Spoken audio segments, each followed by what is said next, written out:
Hello, everyone, and welcome back to Nightmare Narratives. I can picture some of you already in bed, maybe some of you just getting home from work. Wherever you are, whatever time it is, I'm glad you're here. If this helps you relax or sleep, please like and subscribe. It means a lot. Now let's get you comfortable, and I'll tell you tonight's story. My name is Samuel Cragmont, and I've been a ranger in the Cherokee National Forest for 18 years. Seen just about everything these mountains can throw at you: bear attacks, flash floods, tourists who think they know better than the wilderness. But what happened to me in Copper Creek Gorge that October? Well, that changed everything I thought I knew about these hills. I was 44 then, third generation to wear the ranger uniform. My daddy worked these same trails, and his daddy before him. We Cragmonts know every rock and route from here to the Cumberland Gap. Least, that's what I always told myself. The morning it all started, I was sitting in my truck outside the Devil's Backbone trailhead, sipping coffee that had gone cold an hour ago. Thick fog rolled through the hollow like spilled milk, and frost covered everything with a thin coat of silver. October in the Smokies, my favorite time of year, when the tourists thin out and the mountains feel like they belong to the people again. My radio crackled. "Sam, you copy?" Jenny Ashworth's voice, still green but eager. "Been on the job 3 months. Go ahead, Jenny. Got a report on 3 missing cavers. Names are David Chen, Sarah Mills, and Robert Tucker. All experienced. Family says they were due back yesterday from Copper Creek system." I set down my coffee cup. Copper Creek was serious cave country. Limestone passages that went down for miles, carved out by underground rivers that had been flowing since before the Cherokee walked these hills. Not a place for weekend warriors. How experienced we talking? Chen's been caving 15 years. Mills is certified cave rescue. Tucker's mapped half the systems in Virginia. That got my attention. These weren't college kids with flashlights and a YouTube tutorial. These were people who knew what they were doing. "I'll head down and take a look," Radio Pete. "Tell him to bring the cave gear." Already did. He's loading up now. I started the truck and began the winding drive down to Copper Creek. The Cherokee called this area the breathing place. Said the mountains inhaled and exhaled through the caves, like the earth was alive. Old stories. Never put much stock in them, but they stuck with you all the same. The fog grew thicker as I descended into the gorge. By the time I reached the parking area near the main cave entrance, I could barely see 20 feet in any direction. My headlights cut through the mist like butter, but it closed right back up behind me. I'd been working cave rescues for 12 years, ever since I got certified after that mess with the Hartley boy back in '59. Cave country was different from regular search and rescue. Underground, your radio was useless. Your sense of direction meant nothing. You had to trust your rope, your lights, and your partner. Nothing else mattered. Pete Millfield was already there when I arrived, unloading gear from his truck. 15 years on the job, steady as bedrock. If Pete was worried, he didn't show it. "Morning, Sam. Found their vehicle." He pointed through the fog to a blue Ford van parked at the far end of the lot. "Looks like they went in through the main entrance." We walked over to the cave mouth, a dark gash in the limestone cliff face, about 8 feet wide and 12 feet tall. The Cherokee had painted symbols on the rocks around it, red ochre marks that looked fresh, even though they were probably centuries old. Something about those markings always made me uncomfortable, like they were meant to keep something in rather than warn people away. "Ropes still anchored," Pete said, checking the climbing gear they'd left behind. "But look at this." He held up the end of their climbing rope. It was cut clean through, not frayed like it would be from rockfall or wear. The cut was so smooth, it looked like someone had taken a knife to it. "Could have been a sharp rock," I said, but even as I said it, I didn't believe it. I'd seen what sharp rocks did to climbing rope. This was different. "Maybe," Pete said. He didn't believe it either. We spent the next hour setting up our own gear. 300 feet of climbing rope, carbide helmet lamps, first aid kit, emergency food and water for 24 hours. Standard cave rescue protocol. I'd done it dozens of times. But as we prepared to enter the cave, something felt wrong. The air coming out of the cave mouth was too cold for October, and there was a smell to it, like copper pennies mixed with something else I couldn't identify. The fog seemed to avoid the cave entrance, swirling around it, but never going inside. "You hear that?" Pete asked. I listened. Complete silence. No bats, no water dripping, no echo from deep inside. Caves always had some kind of sound. The breathing of the mountain, my daddy used to call it. But Copper Creek was holding its breath. "Probably just the weather," I said, checking my headlamp. One more time. "Let's go find these people." We clipped into our rope and stepped into the darkness. The main passage of Copper Creek Cave ran straight back into the mountain for about 200 feet before branching off into smaller tunnels. I'd been in here maybe a dozen times over the years, usually to retrieve some fool who'd gotten lost or hurt. I knew the layout by heart, or thought I did. "This doesn't look right," Pete said after we'd been walking for 10 minutes. His carbide lamp threw dancing shadows on the limestone walls. Passage should have split by now. I checked my compass. The needle spun lazily, never settling on any direction. Cave minerals could mess with compasses, but I'd never seen it this bad. "Must be iron deposits," I said, but my voice sounded thin in the strange silence. We kept walking. The passage was narrower than I remembered, and the walls seemed to press in closer the deeper we went. Our footsteps made no echo. The sound just died a few feet ahead of us, swallowed by the thick darkness. "Sam?" Pete had stopped walking. "Look at this." He was shining his light on the cave floor. There, in the soft mud that collected in the low spots, were boot prints. 3 sets, just like we'd expect from our missing cavers. But these prints were arranged in a perfect circle, all facing outward, like the 3 people had been standing back to back. "Maybe they were looking at something," I suggested. "Cave paintings or formations." But when we looked up at the walls and ceiling, there was nothing there. Just blank limestone, smooth as glass. We followed the prints deeper into the cave. The temperature kept dropping, had to be 20 degrees colder than the outside air. Our breath misted in the beams of our headlamps. "There," Pete said, pointing ahead. "Light."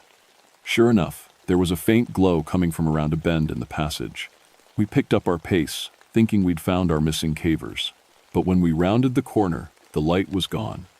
"Could have sworn I saw something," Pete muttered. "Me too." But now I was starting to doubt my own eyes. We found the first piece of equipment about 50 feet past the bend. A caving helmet, carbide lamp still attached but cold.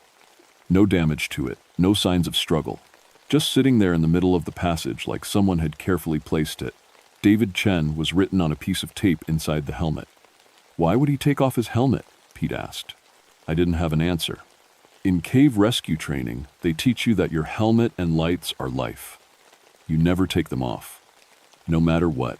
We kept searching. Every few minutes, we'd find something else. A water bottle here, a pack of batteries there. All arranged neatly, like someone was laying out a trail for us to follow. But there were no signs of the cavers themselves. "Sam," Pete called from ahead. "You need to see this." He was standing at another branch in the cave system. But this wasn't on any map I'd ever seen. The passage split 3 ways instead of 2, and each tunnel disappeared into darkness.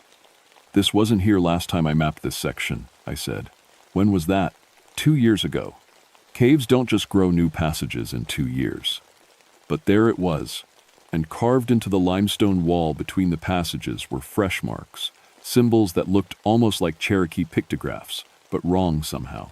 The lines were too sharp, too precise, like they'd been cut with modern tools. "Which way?" Pete asked. I was about to answer when I heard it, my own voice, calling from deep in the left tunnel. "Pete, over here, found them." But I was standing right next to Pete. I wasn't calling from anywhere. Pete looked at me, his face pale in the carbide light. "That was your voice." "I know." The voice called again, definitely mine, definitely coming from the left passage. "Hurry up, they're hurt." Every instinct told me to follow that voice. It sounded urgent, desperate, but I was right here, and I hadn't said a word. "We're not going down there," I said quietly. "But what if?" That's not me calling. I checked my watch. We'd been underground for 2 hours, but it felt like we'd only walked for 20 minutes. "We're getting out of here. Now." We turned around and headed back toward the entrance, moving faster than was safe on the uneven cave floor.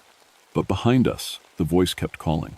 Sometimes it was mine, sometimes Pete's, sometimes voices we didn't recognize. "David? Sarah? Robert? Where are you?" The voices echoed from multiple passages now, a chorus of people calling for our missing cavers. We reached the first branch point and stopped. 3 passages led away from where we stood, but we'd only come from one direction. There should only be one way back to the entrance. "Which way?" Pete whispered.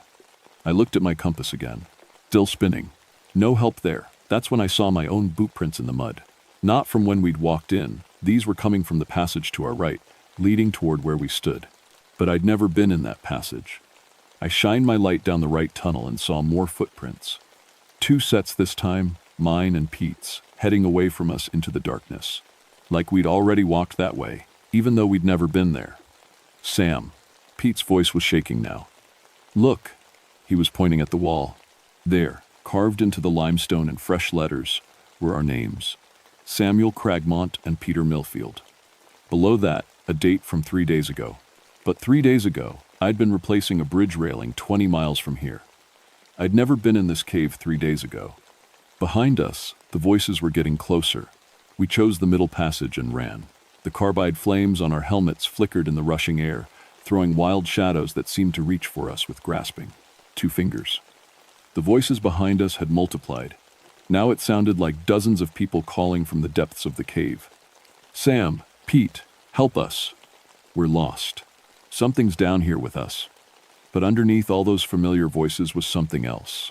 A sound like stone grinding against stone, getting closer. The passage curved sharply to the left, then opened into a chamber I'd never seen before. Our lights couldn't reach the ceiling, and the walls stretched away into darkness on both sides. It was huge, big enough to hide a house. "This isn't on any survey," I panted, trying to catch my breath. Chamber this size, we would have mapped it years ago. Pete was checking his equipment with shaking hands. "Radio's dead, compass is still spinning. And look at this." He held up our climbing rope. Sometime during our retreat, it had developed a series of perfect knots, spaced exactly 1 foot apart. Neither of us remembered tying them. "We need to find another way." "Out," I said. "There's always more than one entrance to caves this size." We started across the chamber, our light sweeping back and forth. The floor was covered with a fine layer of dust that showed no footprints except our own. But as we walked, I noticed something strange. Every few feet, there were small piles of personal items, wallets, keys, jewelry, glasses, all arranged in neat little stacks, like someone had been collecting them. I picked up one of the wallets and opened it. Driver's license for someone named Michael Torres, expired 1967. Below that, another license for Jennifer Hayes, expired 1963. The whole wallet was full of IDs, all expired, all from different years going back to the 1942. "Pete, look at this." But when I turned around, Pete was gone. "Pete?" My voice echoed in the vast chamber, but there was no answer. I spun in a circle, my headlamp beams searching the darkness. "Pete!" "Over here, Sam." His voice came from directly behind me. I turned, and there he was, standing maybe 10 feet away. But something was wrong with the way he moved.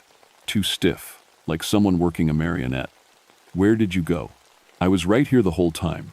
Pete's voice sounded normal, but his face was hidden in the shadow cast by his helmet lamp. "Found something interesting." He held up another helmet. This one had Pete Millfield written on the tape inside. "That's not possible," I said. "You're wearing your helmet." Pete reached up and touched his head. He was indeed wearing a helmet. "So where had the second one come from?" "Maybe it's an old one," he said, but his voice sounded different now.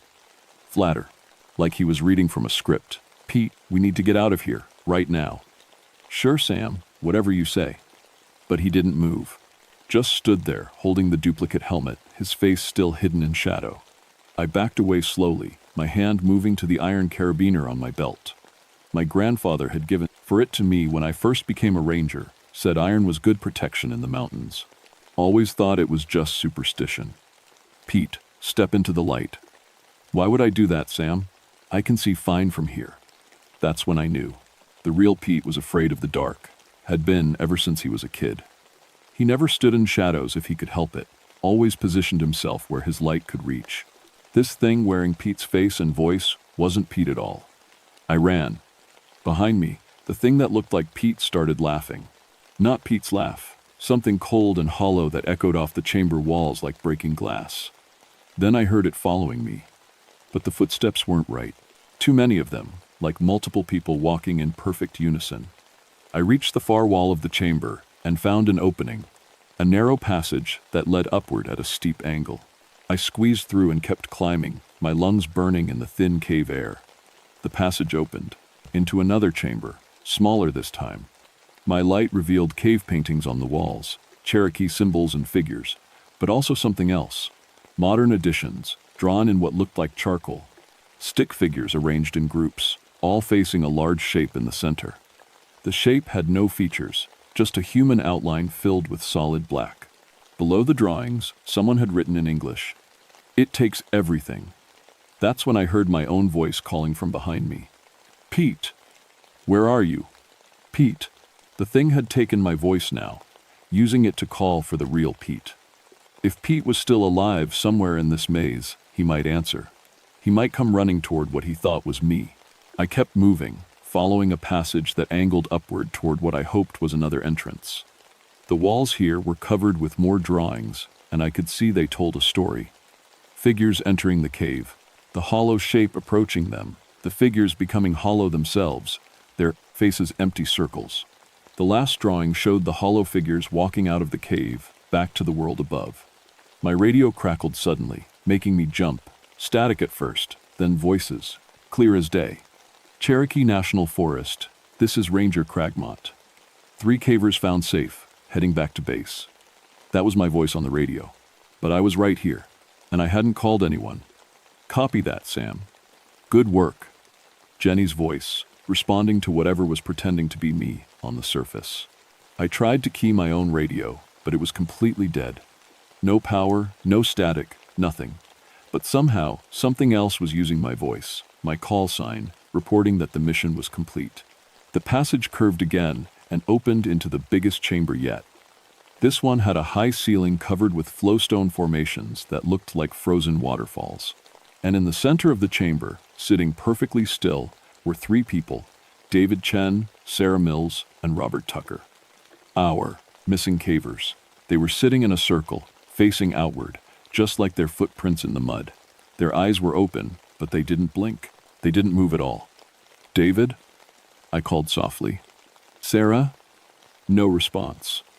I approached carefully, my light playing over their faces. They looked normal, uninjured, but something was missing from their eyes. Like looking at empty houses. I reached out and touched David's shoulder. His skin was ice cold, and he felt stiff as a board. But he was breathing. Slow, shallow breaths that barely moved his chest.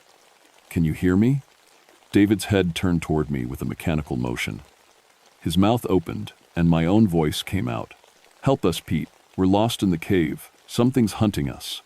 Sarah's head turned next, and she spoke in Pete's voice. "I'm coming, Sam. Stay where you are." Then Robert, in a voice I didn't recognize. "The Hollow Man is hungry. He needs what you carry inside." All 3 of them stood up at the kana, once moving like puppets on strings. Their eyes never blinked, never focused on anything. But they all turned toward me and started walking. I ran again, leaving the 3 hollow shells behind. But their voices followed me, calling out in dozens of different voices. Men, women, children, all speaking words that made no sense. The passage twisted and turned, leading me deeper into the mountain instead of toward the surface. I was lost completely now, running through tunnels that couldn't exist, past chambers that weren't on any map. And behind me, something was following. Not just the hollow cavers, but something else. Something that moved like flowing water over stone, making a sound like grinding bones. I could hear it getting closer. The passage ended at an underground river. The water was black as oil and moved without making a sound. On the far side, maybe 30 feet away, I could see another cave entrance. But the water was too deep to wade, too wide to jump. Behind me, the grinding sound was getting closer, along with the voices of the hollow cavers. I was trapped. That's when I heard the real Pete's voice, weak and echoing from somewhere across the water. "Sam, is that really you?" I shined my light across the river and saw him huddled against the far wall. The real Pete, not the thing that had copied him. He was hurt. I could see blood on his shirt, but he was alive. Pete, how did you get over there? Fell through a sinkhole about an hour ago. Broke my ribs, I think. There's something down here, Sam. Something that's not human. I know, I've seen it. It can copy us. Perfectly. How do I know you're really you? Good question. I thought for a moment, then called across the water. You were afraid of the dark until you were 12. Your brother locked you in the root cellar during a storm. Pete nodded. It's you. But Sam, you can't cross the water. It can't cross either. Been trying to get to me for an hell thing. Hour. Whatever this thing is, running water stops it.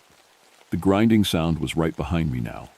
I turned and saw it emerging from the passage, the thing the Cherokee had called the Hollow Man. It was tall, maybe 6.5 feet, with pale skin that seemed to glow in the darkness. Its face was human-shaped but wrong, features that were too sharp, too perfect, like someone had carved them from marble. But it was the eyes that made my blood freeze. Completely black, no iris, no pupil. Just empty holes leading to nothing. Samuel Cragmont, it said in my own voice. You have something I need. What do you want? What you carry inside, your memories, your voice, your face. It tilted its head with that mechanical motion I'd seen in the hollow cavers. I've been watching you for weeks, learning you. Soon I'll be you, and you'll be nothing. It started walking toward me, and I backed toward the water's edge. Behind the Hollow Man, I could see the 3 cavers, following. They moved in perfect unison, their empty eyes staring at nothing. Why? I asked, trying to buy time. This is my place, my domain. People come here, and they feed me. Their essence, their identity. I take what makes them human and add it to myself. The thing smiled with my face, but the expression was all wrong. I've been collecting for decades. Soon I'll have enough to walk in your world permanently. I looked at the black water flowing between me and Pete. The Cherokee had always said you couldn't cross running water if spirits were chasing you. Old superstition, but maybe. You want me? Come and get me. I jumped into the river. The water was shockingly cold, and the current was stronger than it looked. But as soon as I hit the water, I heard the Hollow Man scream, a sound like tearing metal that echoed through the cave system. The thing couldn't follow. It stood at the water's edge, reaching toward me with hands that stretched impossibly. Long, but it couldn't cross. The 3 hollow cavers stood behind it, waiting for orders that never came. I fought the current and made it to the far side, where Pete helped pull me out. You're bleeding, he said, looking at my hands. I looked down. The iron carabiner on my belt had cut my palm when I jumped, iron and blood mixing in the running water. The Hollow Man was furious now, pacing back and forth on the other side. But something was happening to it. The perfect features were melting, shifting, becoming less solid. The iron in my blood was poisoning the water, and the water was hurting the thing. It's weakening, Pete whispered. But the Hollow Man wasn't finished. It turned to the 3 hollow cavers and said something in a language I didn't understand. They walked to the water's edge and jumped in. Unlike their master, they could cross. But as soon as they hit the iron-tainted water, they started coming apart. Their copied faces melted away, revealing empty eye sockets and gaping mouths. They moved through the water like zombies, reaching for us with skeletal hands. The dynamite, Pete gasped. There's still some left from the old mining operations. Upper chamber. We ran, following a narrow passage that led upward. Behind us, the hollow things dragged themselves out of the water and followed, leaving trails of black liquid on the cave floor. The upper chamber was smaller, carved out by miners decades ago. In one corner, wrapped in oilcloth, were 3 sticks of old dynamite, still good, according to the markings. We collapsed this section, seal the Hollow Man in, I said, checking the fuses. But we need to get out first. There's another passage. Leads to the old mine entrance, about half a mile from where we parked. We set the charges and lit the fuses. 30 seconds to get clear. Behind us, the hollow cavers reached the chamber. They moved faster now, desperate to stop us. One of them grabbed Pete's leg. As we squeezed through the escape passage, I turned back and kicked the thing in what used to be its face. My iron carabiner made contact, and the hollow caver dissolved like smoke. We ran through the narrow mine tunnel as the dynamite exploded behind us. The whole mountain shook, and rocks rained down from the ceiling. But we kept running until we saw daylight ahead. We emerged from the old mine entrance just as the sun was setting. The fog had lifted, and the mountains looked normal again. Peaceful, beautiful, safe. But as we walked back to our trucks, I noticed something wrong. My watch showed 6 p.m., but it had been morning when we entered the cave. We'd been underground for nearly 10 hours, but it felt like only 2 or 3. Time moved differently down there. In the Hollow Man's domain, the official report said we found the 3 cavers dead from hypothermia in a collapsed section of the cave. Tragic accident. Cave-in blocked the entrance, making recovery impossible. Nobody questioned it. Nobody asked why Pete and I both had gaps in our memory about what exactly happened down there. Nobody wondered why I threw away my iron carabiner the next day, even though it had belonged to my grandfather. Jenny Ashworth got transferred to a different district a week later. Said the mountains felt wrong to her after what happened. Pete took early retirement 6 months later. Moved to Florida, as far from cave country as he could get. Me? I stayed. Someone had to watch the mountains, make sure the entrance stayed sealed. I still patrol the Copper Creek area, still check the old mine entrance where we came out. The dynamite did its job. Tons of rock block the passage now. Nothing's getting out that way. But sometimes, on foggy mornings like the one when it all started, I hear things. Voices calling from deep in the mountains. Familiar voices, people I know, calling for help. I never answer. I never investigate. Because I learned something down there in the darkness. Something the Cherokee had known for centuries. There are places in these mountains that belong to things older than us. Things that hunger for what makes us human. The Hollow Man is still down there, trapped but not dead, waiting. And sometimes I wonder if he got what he wanted after all. See, I can't remember my wife's maiden name anymore. Can't recall our anniversary date, or the sound of her laugh. Pieces of me are missing, left behind in that dark place under the mountain. When I look in mirrors now, I have to check my eyes real careful. Make sure they're not completely black. Make sure there's still something human looking back. Most days, there is. But on the foggy mornings, when the voices call from the caves, I'm not so sure. The Cherokee were right about one thing. Some stories aren't just stories. They're warnings. And some warnings come too late. My name is Samuel Cragmont. I've been a ranger in Cherokee National Forest for 18 years. At least, I think I have. At least, I think I'm still me.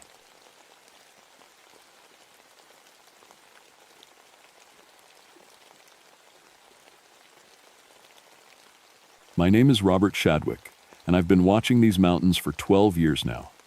Fire Tower Observer, Monongahela National Forest, stationed up at Bear Rocks. That's 4,100 feet above sea level, perched on this steel tower like a bird in a cage. Been alone up here so long, I sometimes forget what my own voice sounds like. August of 1959 was hotter than blazes. Drought had the whole forest dry as old bones, and every day I'd scan the horizon with my binoculars, looking for that first wisp of smoke. Lightning was dancing across the mountains most nights, and I'd count the seconds between flash and thunder, marking down wind speeds and humidity readings in my logbook. I'd heard all the stories, of course. Old German settlers used to tell tales about shadow people in these mountains. Schattenmen, they called them. Shadow men who'd follow you through the woods, steal your reflection, leave you empty inside. Cabin fever stories, I figured. Too much time alone in the wilderness makes a man's imagination run wild. Should have listened closer to those old stories. The tower's my whole world up here. 80 feet of steel with a little glass room at the top where I work. Got my radio, my firefinder, those old military binoculars I brought back from Korea. Down below, there's a tiny cabin where I sleep, but most days I'm up in that glass box, watching. Always watching. Tom Bradshaw comes by once a week with supplies. Good man, Tom. Been ranging these woods longer than me, knows every trail and creek. He's the only person I talk to most weeks, except for the radio check-ins with headquarters. This is Shadwick at Bear Rocks, all clear. Same words, twice a day, every day. The dolly sods stretch out below me like a moonscape, Strange place, all heath and bog and exposed rock. Cranberry bushes and mountain laurel growing wild between the stone formations. Wind never stops up here, and in the evenings, when the light hits just right, the whole plateau looks like something from another world. I like the quiet. After Korea, after all that noise and chaos, the silence up here feels like medicine. Sometimes I'll go hours without saying a word, just me and the wind and the birds. Ravens mostly, big black ones that like to sit on the tower and talk to each other. Smart birds, ravens, they watch everything, just like me. That's why I noticed when they stopped coming around. It was a Tuesday when the Garrett family went missing. Day hikers from Charleston, supposed to be back by evening. When they didn't show up at the parking area, the state police called it in. I spent the night scanning the trails with my binoculars, looking for flashlight beams or signal fires. Nothing but darkness and wind. The next morning, I climbed down from the tower to start a ground search. That's when I saw my shadow doing something strange. I was walking toward the trailhead, early morning sun throwing my shadow long across the rocks. Nothing unusual about that. But when I stopped to check my compass, my shadow kept walking. Just for a second, maybe two. Like it took a moment to realize I'd stopped moving. I stared at the ground for a long time, waiting for it to happen again. But shadows don't move on their own, do they? Must have been a cloud passing over the sun, or maybe the angle of light shifting through the trees. Had to be something logical. But deep down, in that part of my mind where all the old German stories lived, I knew I'd seen something that shouldn't be possible. The wind picked up, rattling the guy wires on my tower. Ravens were calling somewhere in the distance, but I couldn't see them, and my shadow, when I looked down at it again, seemed darker than it should be. Darker and somehow more solid than the rock beneath my feet. I headed back up the tower, telling myself it was nothing. Just too much time alone, too much sun, too much worry about those missing hikers. But I couldn't shake the feeling that something was watching me climb those 80 feet of steel steps. Something that lived in the shadows. The radio crackled to life around noon. Bear Rocks, this is headquarters. Any sign of those missing hikers? I pressed the transmit button. Negative. Headquarters. Scanned all visible trails this morning. No movement, no signals. Copy that. State police are organizing a ground search for tomorrow. Keep watching. I set the radio down and picked up my binoculars. The Dolly Sods trails spread out below me like a maze of brown lines through the green. Hikers use them every day during good weather, following the old paths between the rock formations and bog areas. That's when I saw him, a lone figure, maybe 2 miles out, walking along the northern trail. Male, average height, wearing a dark jacket. Nothing unusual except for one thing. His shadow was wrong. I adjusted the focus on my binoculars and looked again. The man was walking east, a morning sun behind him, but his shadow was falling to the wrong side.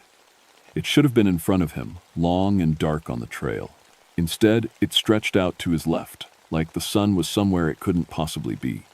I blinked hard and looked again. Now the shadow was right where it should be, but as I watched, the man stopped walking and turned to look back down the trail. His shadow didn't turn with him. It stayed facing forward while the man looked backward. My hands started shaking. I set the binoculars down and rubbed my eyes. Too much sun glare, that's all. Heat waves rising off the rocks could play tricks with your vision. I'd seen it before, but when I looked again, the man was gone. Just empty trail stretching between the rocks. No sign he'd ever been there. I radioed headquarters. This is Bear Rocks. Think I spotted someone on the northern trail, but lost visual. Could be our missing hikers. Copy. Description? I started to answer, then stopped. What could I say? Man with a shadow that moved wrong? Male subject, dark clothing, approximately 2 miles north of my position. Lost him behind the rock formations. We'll check it out. Keep watching. The rest of the day passed quietly. Too quietly. Usually I'd see birds, squirrels, maybe a deer or two. But the whole area seemed empty. Like all the animals had decided to be somewhere else. Even the wind died down to nothing. As evening approached, I climbed down to the cabin for dinner. Opened a can of beans and heated them on my camp stove, listening to the radio chatter from other towers. Normal stuff. Weather reports, fire danger ratings, shift changes. I was washing my bowl when I heard footsteps on the tower ladder, heavy boots on steel rungs, climbing slow and steady. Tom wasn't due until Thursday, and nobody else had permission to be in this area. I stepped outside and looked up. Nobody there, just my tower reaching up into the darkening sky. But the footsteps kept going. Clang, clang, clang. Steady rhythm, like someone climbing toward the observation deck. I counted the steps. 40 rungs to the first platform, 40 more to the top. 80 steps total, same as always. The footsteps stopped at exactly 80. I grabbed my flashlight and started climbing. Maybe someone was in trouble, needed help. But when I reached the top, the observation deck was empty. Just my chair, my equipment, and the big windows looking out over the mountains. I checked the radio. Working fine. Tried calling headquarters, but all I got was static. Tried the other towers too, but nobody answered. Like I was the only person left in the world. That's when I saw the photographs. I always keep a camera up in the tower for documenting fires or unusual weather. Old 35mm with black and white film. I'd taken some pictures of the search area earlier, hoping to spot details I might have missed with the binoculars. The photos were spread out on my desk. Pictures I'd never taken. They showed the trail where I'd seen the lone hiker. But in these photos, there were people. Lots of people. Men, women, children, all walking along the trail in single file, all of them wearing old-fashioned clothes, like something from 50 years ago. And none of them had shadows. Every person in the photos was walking in bright sunlight, but the ground beneath their feet showed no trace of their presence. Like they were ghosts made of light, casting no darkness at all. I looked closer at one photo. A young woman in a long dress, carrying a baby. Her face was turned toward the camera, and her eyes were wide with terror. Behind her, a man in suspenders was pointing at something outside the frame. At the bottom of the photo, in my own handwriting, were the words, "They're coming back." I'd never written those words, never taken those pictures. But there they were, in my camera, developed in my darkroom, spread out on my desk like a message from somewhere else. Outside, the wind started picking up again. But it wasn't making the usual sounds. Instead of whistling through the guy wires, it sounded like voices, whispers in a language I couldn't understand. German, maybe. Old German, like the settlers would have spoken. I looked out the window toward the trail where I'd seen the lone hiker. The moon was rising, casting long shadows across the rocks. But the shadows were moving, shifting and flowing like water, reaching toward my tower like dark fingers. And somewhere in that mass of moving darkness, I could see shapes, human shapes, walking slowly but steadily up the mountain, coming for me. I didn't sleep that night.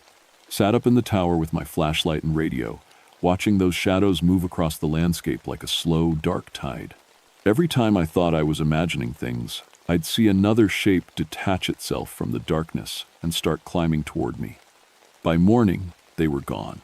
Just normal shadows falling where they should, and birds singing in the distance. I almost convinced myself it had been a dream, until I checked my logbook. Someone had been writing in it.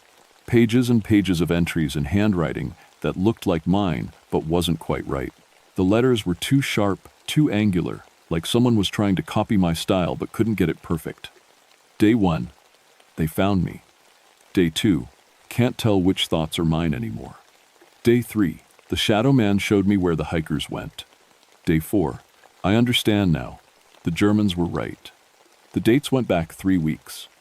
According to these entries, I'd been having encounters with shadow people for almost a month, but I couldn't remember writing any of it. The radio crackled. Bear Rocks, this is Tom Bradshaw. Coming up for supply drop. ETA, 2 hours. I grabbed the microphone. Tom, thank God. Something strange is happening up here. I need to. Static cut me off. When it cleared, Tom's voice came back, but different somehow. Flatter. Everything's fine, Robert. Nothing to worry about. Just stay in the tower and wait for me. I stared at the radio. Tom never called me Robert. Always used my last name, like we did in the service. And he'd never told me to stay anywhere. Tom was the kind of man who expected you to meet him halfway, help with the supplies. 2 hours later, I saw him coming up the trail. Same old Ford pickup, same Blue Ranger uniform. But something was off about the way he walked. Too smooth, like he was gliding instead of stepping. And his shadow was walking about 3 feet to his left.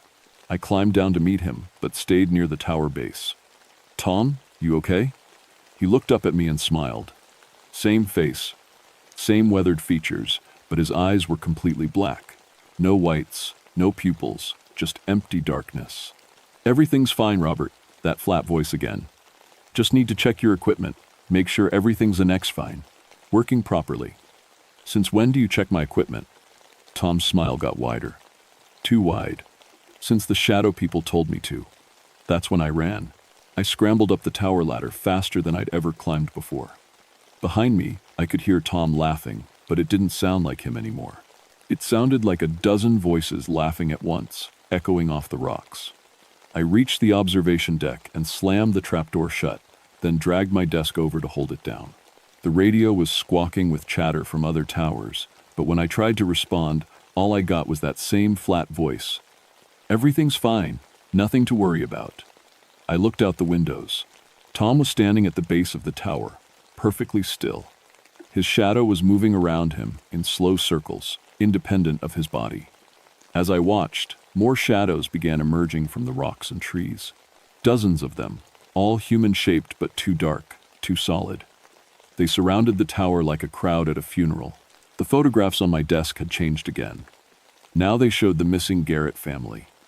Mother, father, 2 young children. But they were wrong, just like the other pictures. The family was standing together in bright sunlight, but their shadows were missing. And behind them, barely visible in the background, was my tower. Someone knocked on the trapdoor beneath my feet. "Robert?" Tom's voice, but normal now. "Let me up. I brought supplies." I didn't answer. The knocking got louder. "Robert, it's me. What's wrong with you?" But I could see Tom through the window. He was still standing at the base of the tower, still as a statue. Whatever was knocking on the trapdoor, it wasn't him. The knocking stopped. Then I heard footsteps on the outside of the tower. Impossible footsteps, walking up the steel legs like they were stairs. I pressed my face to the window and looked down. A shadow was climbing the tower. Not a person casting a shadow, but a shadow itself. A human-shaped absence of light, moving hand over hand up the steel framework. More shadows followed. They flowed up the tower like black water, surrounding the observation deck. I could feel them pressing against the windows, testing for weak spots. The temperature in the room dropped 20 degrees in as many seconds. My breath came out in white puffs, and frost began forming on the inside of the glass. That's when I heard my own voice coming from outside. "This is Robert Shadwick," my voice said. "Fire Tower Observer, Monongahela National Forest. I've been up here 12 years, and I've never seen anything like this." I looked around the room. I wasn't talking. My mouth wasn't moving.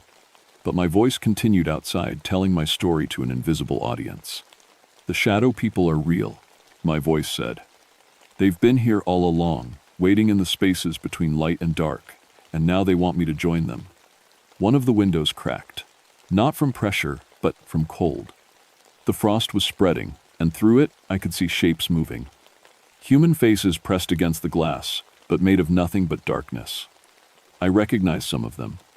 The Garrett family, the woman with the baby from the photograph, and others, dozens of others, all staring at me with empty eye sockets that somehow still conveyed desperate hunger. The radio crackled one more time. My own voice came through the speaker.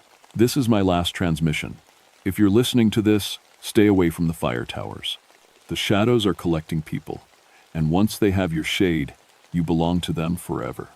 I never said those words, but I knew, somehow, that they were true. The trapdoor started to buckle under my desk. Something was pushing up from below with impossible strength, and outside, the shadows had begun to merge, flowing together into one massive, human-shaped void that towered over my little glass room. The stalking shade had found me. The thing that rose up through my trapdoor wasn't Tom. It wore his face and his clothes, but it moved like liquid shadow poured into a human mold. When it spoke, the voice came from everywhere at once. "You've been alone too long, Robert," it said. "We can fix that. We can make you part of something bigger." I backed against the windows, feeling the cold seeping through the glass. What are you? We are the spaces between, the shadow Tom replied. The darkness that defines the light. Every person who ever felt truly alone, we've been there. Waiting, it gestured toward the windows, where I could see the writhing mass of collected shadows. You're missing hikers. The German settlers who disappeared in these mountains. Lonely fire watchers going back decades. All of them chose to join us rather than face another day of isolation. That's not Tom, I said. Tom would never. Tom is safe, the thing interrupted. His body is down at the base of the tower, sleeping peacefully. We've borrowed his appearance to make this easier for you. But we can wear any face you need us to wear. The shadow Tom's features shifted, becoming my father. Then my drill sergeant from Korea. Then faces I'd half forgotten from childhood. All of them speaking with that same terrible, flat voice. You understand loneliness, Robert. You came to this tower to escape from people, but you've only made yourself more alone. We offer connection. Perfect unity. You'll never be isolated again. I looked out at the mass of shadows pressed against my tower. Up close, I could see that each one was different. Men, women, children, all reduced to human-shaped voids, but somehow still individual. Still aware. The hikers, I said. They're still conscious in there. They're part of something greater now. No more fear, no more doubt, no more crushing weight of being alone in an indifferent universe. Only belonging. The radio on my desk suddenly came to life with voices. Dozens of, for them, all speaking at once. Join us, Robert. It's peaceful here. No more watching. No more waiting. The loneliness ends now. I recognize some of the voices. Fire tower observers from other mountains. Rangers who disappeared over the years. All of them calling to me from inside that writhing darkness. What do you want from me? I asked. What you've always wanted, the shadow thing said. To matter. To be part of something important. To never have to face another sunset alone. It was true. Every word of it. 12 years in this tower, watching for fires that might not come. Talking to voices on the radio that barely knew my name. Going days without human contact, telling myself I preferred it that way. But I thought about Tom, the real Tom unconscious at the base of my tower. About the missing family, wherever they really were. About all the people who disappeared into this thing's collection. No, I said. The shadow thing tilted its head. No? I said no, I won't join you. The temperature dropped even further. The windows began to crack in earnest now. Spider webs of fractures spreading across the glass. You don't have a choice, the thing said, and now its voice was angry. We've been preparing you for weeks. Your shadow already belongs to us. Look. I looked down at my feet. There was no shadow beneath me. None at all. According to the laws of physics, I should have been casting a shadow in the bright afternoon sun streaming through the windows. But there was nothing. You see, the thing said, you're already partially here. 1 foot in each world. All that's left is to let go of the illusion that you're still fully human. That's when I understood. The logbook entries I couldn't remember writing. The photographs that appeared without my taking them. The voices on the radio. They'd been slowly taking pieces of me for weeks, preparing me for this moment. But they'd made one mistake. I looked around the observation deck, at all my equipment, the radio, the binoculars, the fire finder, and the emergency beacon. Every fire tower had one, a powerful light that could be seen for miles, used to signal aircraft or ground crews during emergencies. I'd never used it before, never had a reason to. You know what the old German stories said about shadow people? I asked. The thing paused, suspicious. What? They can't exist in complete light. I reached for the beacon switch.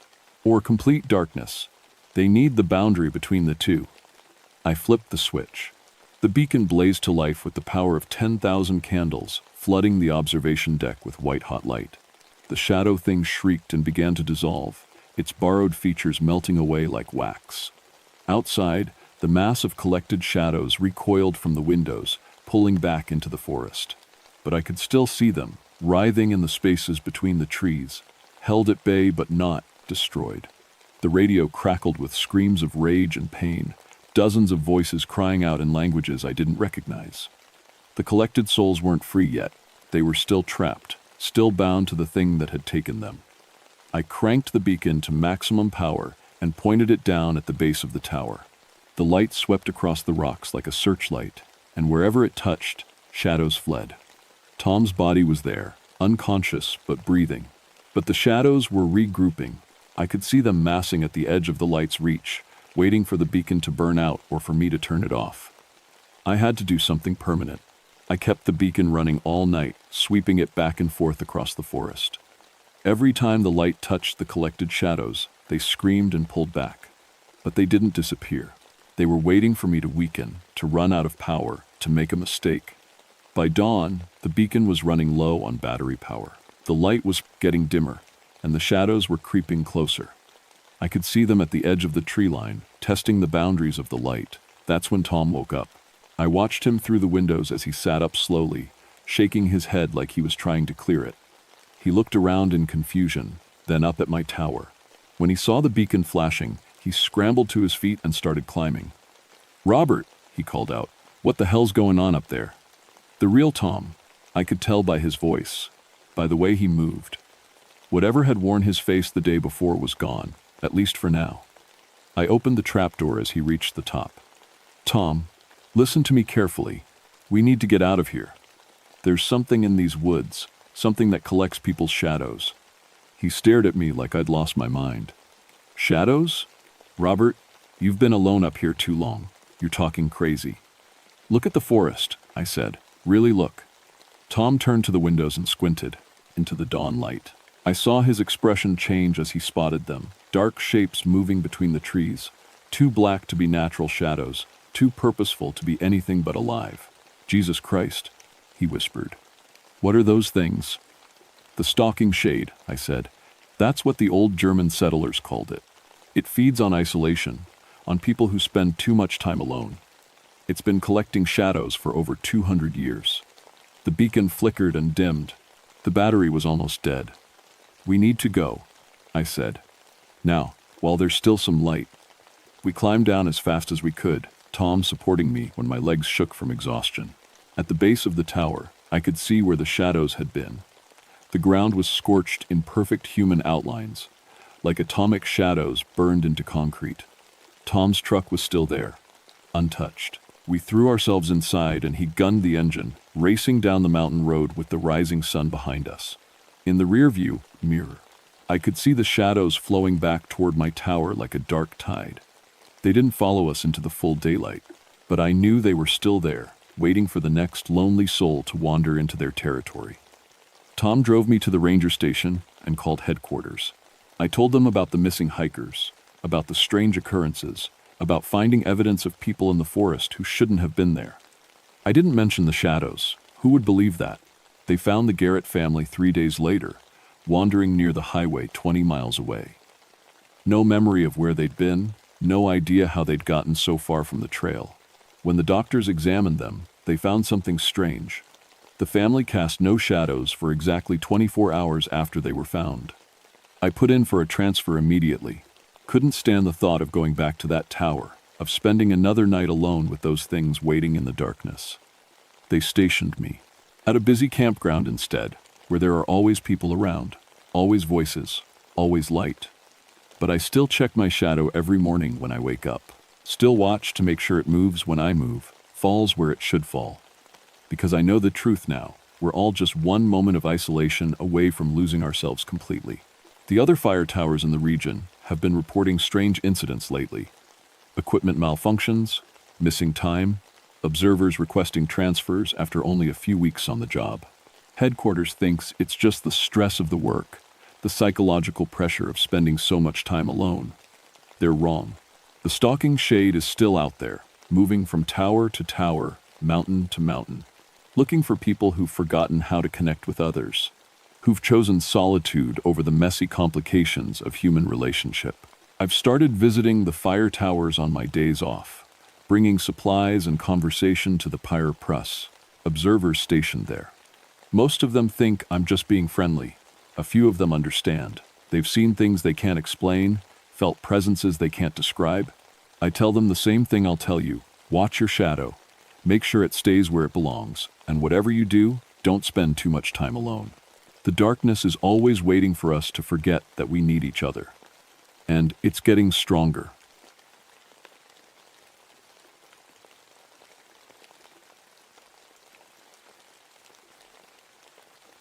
My name is Margaret Brimstone, and I've been a ranger at Daniel Boone National Forest for 15 years. Before that, I was an Army medic in Vietnam. I've seen plenty of bad things in my life, pulled bodies out of car wrecks, treated soldiers with missing limbs, searched for lost hikers who didn't make it home. But I always figured the old mountain stories about things that eat more than food were just ways to explain cabin fever and starvation madness. I was wrong. It was March of 1982, and the winter thaw was making everything unpredictable. One day it would be 40 degrees with mud everywhere. The next we'd get a surprise snowstorm. The Weather Service kept putting out flash flood warnings because all that snow up in the mountains was melting fast. Radio chatter was full of reports about washed-out bridges and hikers getting trapped by sudden creek rises. That's when the call came in about the Rodriguez family.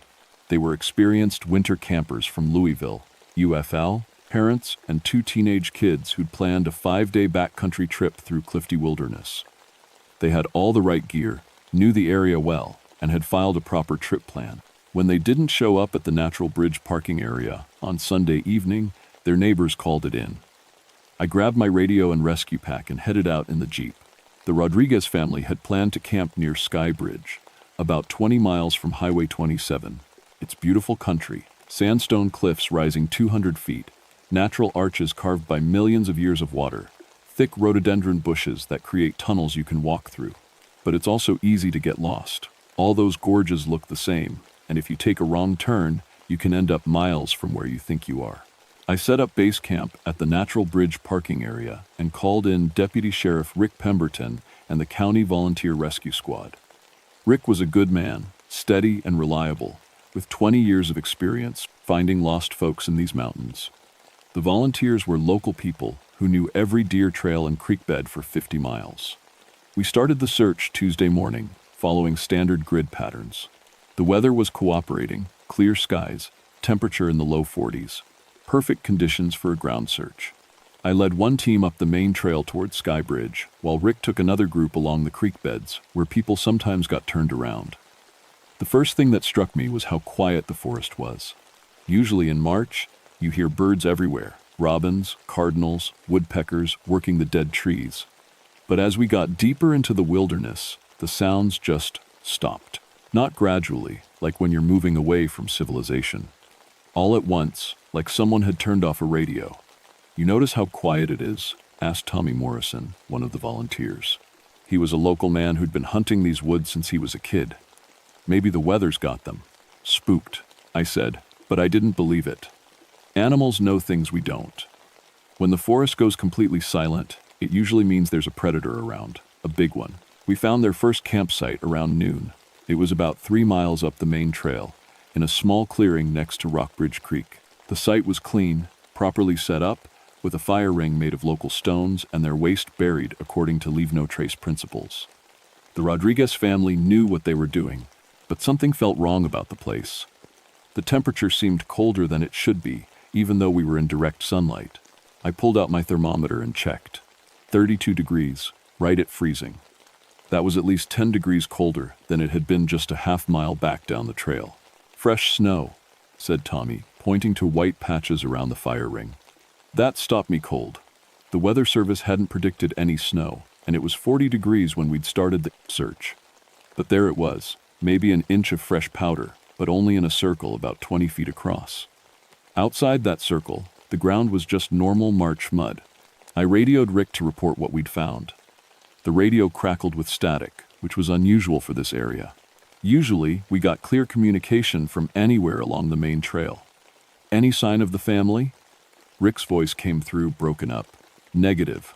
Clean campsite, but something's not right. Temperatures dropped about 10 degrees, and we've got fresh snow and 40-degree weather." "More static, then." "Copy that. We're seeing some odd tracks down here. Can't identify the animal." We searched the area around the campsite for another hour, but didn't find any obvious trail leading away. The family had definitely spent at least one night there, but where they'd gone next was anybody's guess. I was starting to get a bad feeling in my stomach, the kind of unease that comes from 15 years of finding people who didn't want to be found. As we prepared to move on to the next search area, I noticed something else. My mouth was watering, and I felt hungry despite eating a full breakfast just 3 hours earlier. Really hungry, like I hadn't eaten in days. The feeling was so strong, it was hard to concentrate on the radio chatter from the other search teams. "You bring any extra food?" I asked Tommy. "Sure did. Want a granola bar?" I took it and ate it in 3 quick bites, barely tasting it. But the hunger didn't go away. If anything, it got stronger. That should have been my first warning. But I was focused on finding the Rodriguez family, and I pushed the feeling aside. We had work to do, and people were counting on us. I wish I'd paid more attention to that hunger. Maybe things would have turned out different. We found the second campsite just before dark, about 2 miles deeper into the wilderness. This one was different. The tent was still standing, but the fabric had been shredded from the inside out. Long tears ran from floor to ceiling, like someone had taken a knife and slashed their way out. Sleeping bags were scattered around the clearing, ripped open with the stuffing blowing in the wind. But what really got my attention was the fire pit. It was huge, maybe 6 feet across instead of the normal 2-foot ring, and arranged around it in a perfect circle were bones. Not animal bones. I'd seen enough combat casualties to recognize human remains when I saw them. "Jesus Christ," whispered Tommy. He'd gone pale and was backing away from the fire pit. I keyed my radio. "Rick, we need you up here now. Bring the camera." The static was worse now, almost drowning out my transmission. But I could hear him responding, saying they were on their way. I walked around the campsite, being careful not to disturb anything. The bones were old, months or maybe years, not recent. They'd been arranged carefully, almost like decoration. Skulls, femurs, ribs, all placed with the kind of precision that suggested ritual or ceremony. But mixed in with the old bones were fresh ones, still pink with bits of meat clinging to them, and these were definitely human. My stomach clenched, but not with revulsion, with hunger. The smell of raw meat in the cold air was making my mouth water so much I had to keep swallowing. It was wrong, disgusting, but I couldn't stop the physical reaction. "Ranger Brimstone?" Tommy's voice sounded far away. "You okay?" I realized I'd been staring at the fresh bones for almost 5 minutes, and my hands were shaking. Not from cold or fear, but from something else. Something I didn't want to name. "I'm fine," I said, but my voice sounded strange even to me. "Let's secure the area and wait for backup." That's when we heard the sound.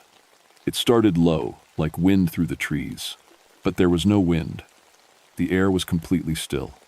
The sound got louder, higher, until it became a wail that seemed to come from everywhere at once. It was the loneliest, hungriest sound I'd ever heard, like every empty stomach in the world crying out at the same time. Tommy dropped his pack and pulled out a hunting knife. His hands were shaking so bad he could barely hold it. What the hell was that? Before I could answer, the temperature dropped. Not gradually, all at once, like someone had opened a freezer door. Our breath came out in white puffs, and frost started forming on the metal parts of our equipment. The wailing stopped. In the sudden silence, we heard footsteps. Slow, deliberate, circling the campsite, but I couldn't see anything moving in the trees. The footsteps were too heavy for a human, too rhythmic for a bear. They crunched through dead leaves and snapped twigs, but whatever was making them stayed just out of sight. "We need to get out of here," Tommy whispered. I wanted to agree, but something was keeping me rooted in place. The smell of the fresh bones was getting stronger, and my hunger was becoming painful. I found myself imagining what the meat would taste like, how it would feel to sink my teeth into something warm and bloody. The thought should have horrified me. Instead, it made my stomach growl. That's when I saw the tracks. They were in the soft mud near the destroyed tent, and they were impossible. Human-shaped, but too big, at least 18 inches long and 6 inches wide. The toes ended in what looked like claws, and they were pressed so deep into the ground that whatever made them had to weigh several hundred pounds. But the really disturbing part was that the tracks circled the campsite multiple times, getting closer to the fire pit with each circuit, like something had been pacing, working up the courage or hunger to approach.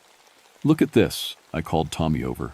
He took one look at the tracks and started backing toward the trail. That's not natural. That's not any animal I know. I knelt down to get a better look. The tracks were fresh, maybe a few hours old at most. And they weren't random. They formed a deliberate pattern, like a spiral leading from the tree line to the bone circle and back out again. My radio crackled to life. "Margaret, this is Rick. We're about a quarter mile from your position, but something's wrong with our compasses. They're all pointing toward you instead of north." I keyed the transmitter, but all that came out was static. That's when the footsteps started again. But this time, they were behind us, and they were getting closer. I turned around slowly, my hand moving to the .38 revolver on my belt. The forest looked normal, tall trees, rhododendron bushes, rocky outcroppings. But something was watching us. I could feel eyes on me, studying me, measuring me. The hunger was getting worse. I found myself looking at Tommy and wondering what he would taste like. The thought came unbidden, unwanted, but I couldn't push it away. I could almost see the muscle and fat under his skin, could imagine the warm blood flowing in his veins. "Margaret?" His voice was small, scared. "Your eyes. What about them?" "They're different. Yellow." I blinked hard and shook my head.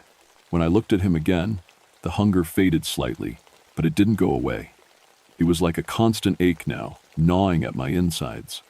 "We need to find Rick and get out of here," I said.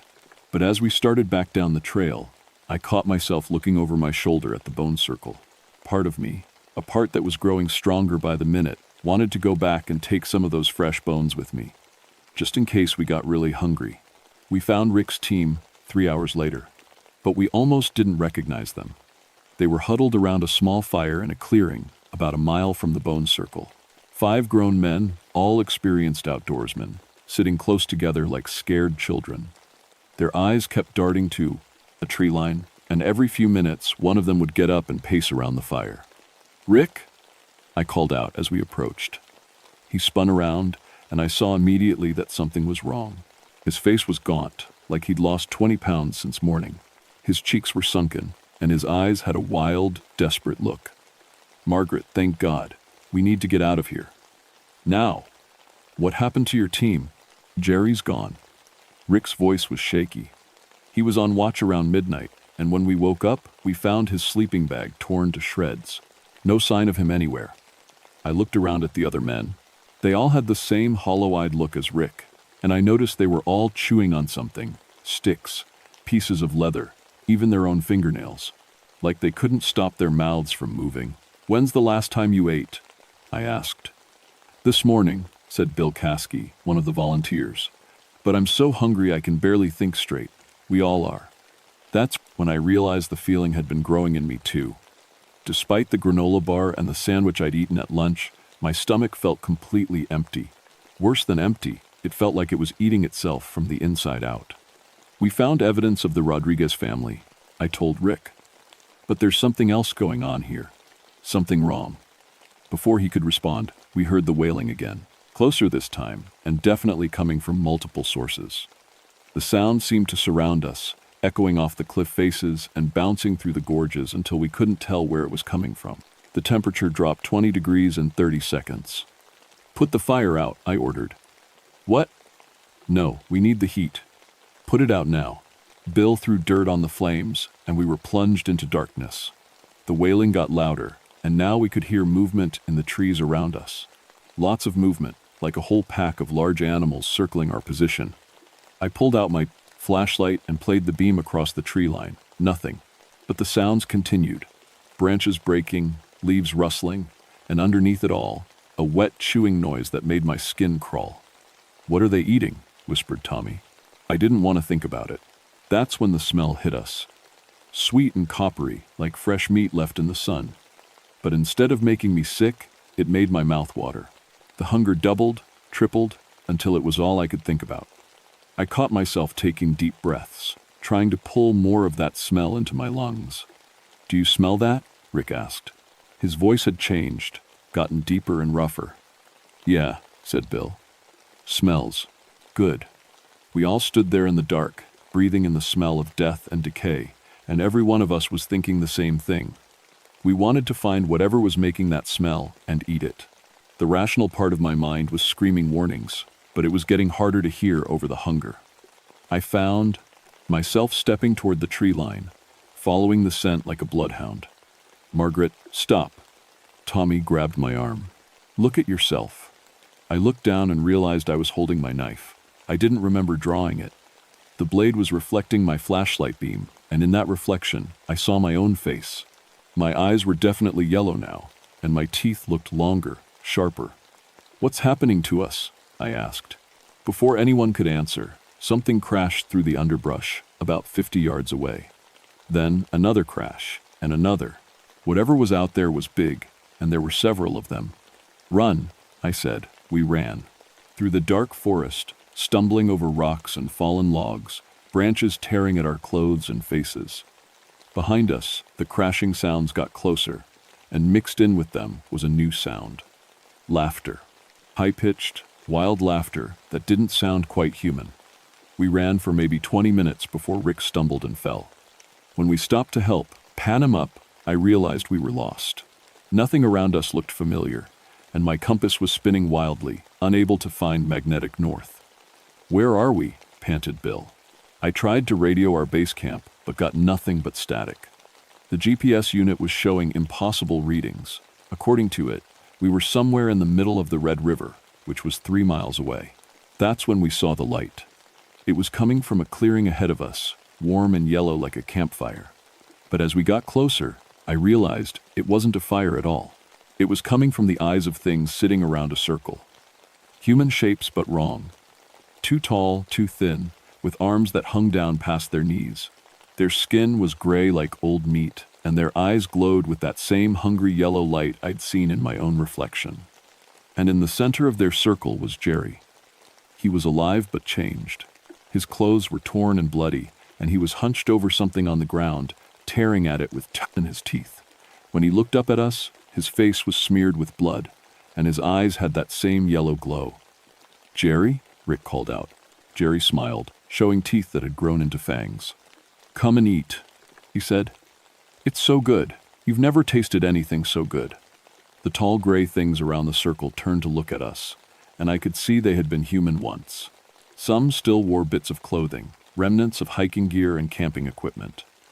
But they'd been changed, transformed into something else. Something hungry. The largest one stood up. It had to be 12 feet tall, with ribs visible through its stretched skin and fingers that ended in black claws. When it spoke, its voice was like wind through dead leaves. "Join us," it said. "Feed with us. The hunger will stop when you become the hunger." And the terrible thing was, I wanted to. The smell of whatever Jerry was eating was driving me crazy with need. My whole body was shaking with the desire to run into that circle and tear into the warm meat with my teeth. I might have done it too if Tommy hadn't grabbed my hand. "That's not Jerry anymore," he whispered. "And that's not food." I looked closer at what Jerry was eating and felt my stomach lurch. It was human, fresh, still warm, but even knowing that, the hunger didn't go away. If anything, it got stronger. We ran again, but this time we were being hunted. The creatures followed us through the forest, sometimes visible in the moonlight, sometimes just sounds in the darkness. They were herding us, driving us away from any path that might lead back to civilization. Every time we tried to turn south toward the highway, we'd hear them moving to cut us off. "They're playing with us," Rick gasped as we stopped to catch our breath in a small cave. I knew he was right. These things could have caught us hours ago if they'd wanted to. Instead, they were wearing us down, making us more desperate, more hungry, more willing to give in. The hunger was consuming all of us now. Bill had started gnawing on a piece of rope. Tommy was chewing his own fingernails until they bled. Rick kept staring at the rest of us with an expression I didn't like, and I was fighting the urge to look at them the same way. "We need food," Rick said. His voice had gotten deeper, more growling. "We'll find something when we get out of here," I told him. "When?" "It's been 8 hours, Margaret." 8 hours, and we're no closer to getting out than when we started. He was right. My radio was dead, the GPS was useless, and we were completely lost in country that should have been familiar. It was like the forest itself had changed. rearranged itself to keep us trapped. "There's food here," Bill said quietly. "Fresh food." We all turned to look at him. He was staring at Tommy with naked hunger in his yellow eyes. "Don't," I warned, but my own voice sounded weak. Because part of me was thinking the same thing. Part of me was wondering if human meat really tasted as good as it smelled. That's when I heard the voice. It came from outside the cave, speaking in a language I'd never heard before. But somehow, I understood every word. "Come out, Margaret Brimstone. You know what you are becoming. You know what you want." I crept to the cave entrance and looked out. The tall gray creature was standing in the moonlight, its yellow eyes fixed on mine. Up close, I could see that it had once been human too. There were still traces of humanity in its face, twisted and stretched but recognizable. "What do you want?" I called out. "To feed you. To complete your transformation. You have been breathing our hunger for hours now. You have tasted our need. Soon, you will be one of us, and the pain will stop." "What are you?" The creature smiled, showing rows of sharp teeth. "We are the Wendigo. We are the hunger that walks. We were like you once. Lost, starving, desperate. Until we learned that the only way to stop the pain was to become the pain." Behind me, I heard a scuffle. Rick had tackled Tommy and was trying to bite his throat. Bill was laughing, a high-pitched sound that wasn't human anymore. "Stop them," I begged the Wendigo. "Why? They are doing what comes naturally, what you will do soon. Look at your hands, Margaret." I looked down and saw that my fingernails had grown into claws. My skin was starting to turn gray, and I could feel my bones stretching, lengthening. "The transformation is almost complete," the Wendigo continued. "Soon you will hunt with us. Soon you will feed with us. The forest will provide all the meat you need. The Rodriguez family fed us for 3 days. But they were not enough. We are never enough. The hunger never stops, Margaret. It only grows." I realized what I had to do. The creature was standing about 10 feet away, confident that I was too far gone to resist. But it had made one mistake. It didn't know about my army training.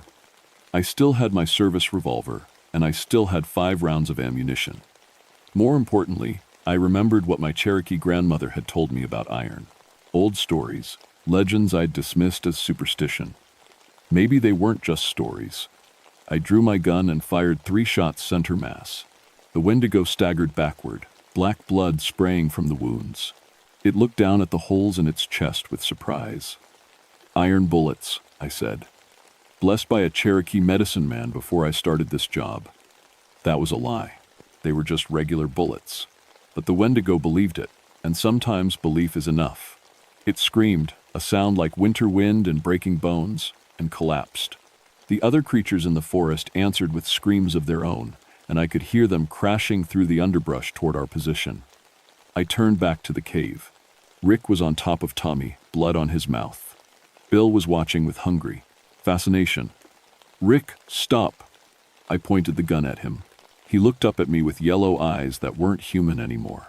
"Join us, Margaret. It feels so good to finally feed." I put a bullet in his head. Bill lunged at me, but the transformation wasn't complete yet.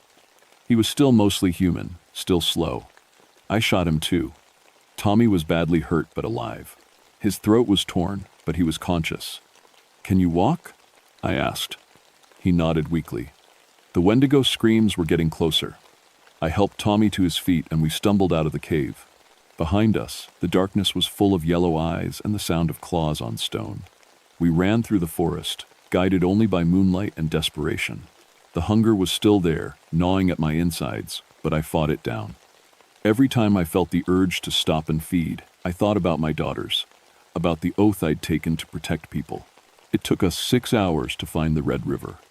When we finally saw the water gleaming in the dawn light, I almost cried with relief. "Can you swim?" I asked Tommy. He was barely conscious, but he nodded. We plunged into the icy water and started swimming across. The current was strong from the spring melt, and hypothermia hit us within minutes. But behind us on the bank, I could see the Wendigo pack gathered at the water's edge, unable to follow. Running water. Another old story that turned out to be true. We made it to the other side, just as the sun came up. Tommy collapsed on the bank, but he was breathing. I radioed for medical assistance and a hazmat team. When the rescue choppers arrived 2 hours later, I told them about a gas leak that had caused hallucinations. I told them about a pack of rabid animals that had killed the search team. I told them anything except the truth. Because who would believe the truth? They found the Rodriguez family 3 days later. What was left of them? The bodies were scattered across several different campsites, all showing signs of cannibalism. The official report blamed exposure and starvation madness. The families never learned the real truth. Tommy survived, but he was never the same. The throat wounds healed, but he couldn't eat meat anymore. Said it reminded him of things he wanted to forget. He moved to Florida 6 months later and never came back to Kentucky. As for me, they transferred me to desk duty after the psychological evaluation.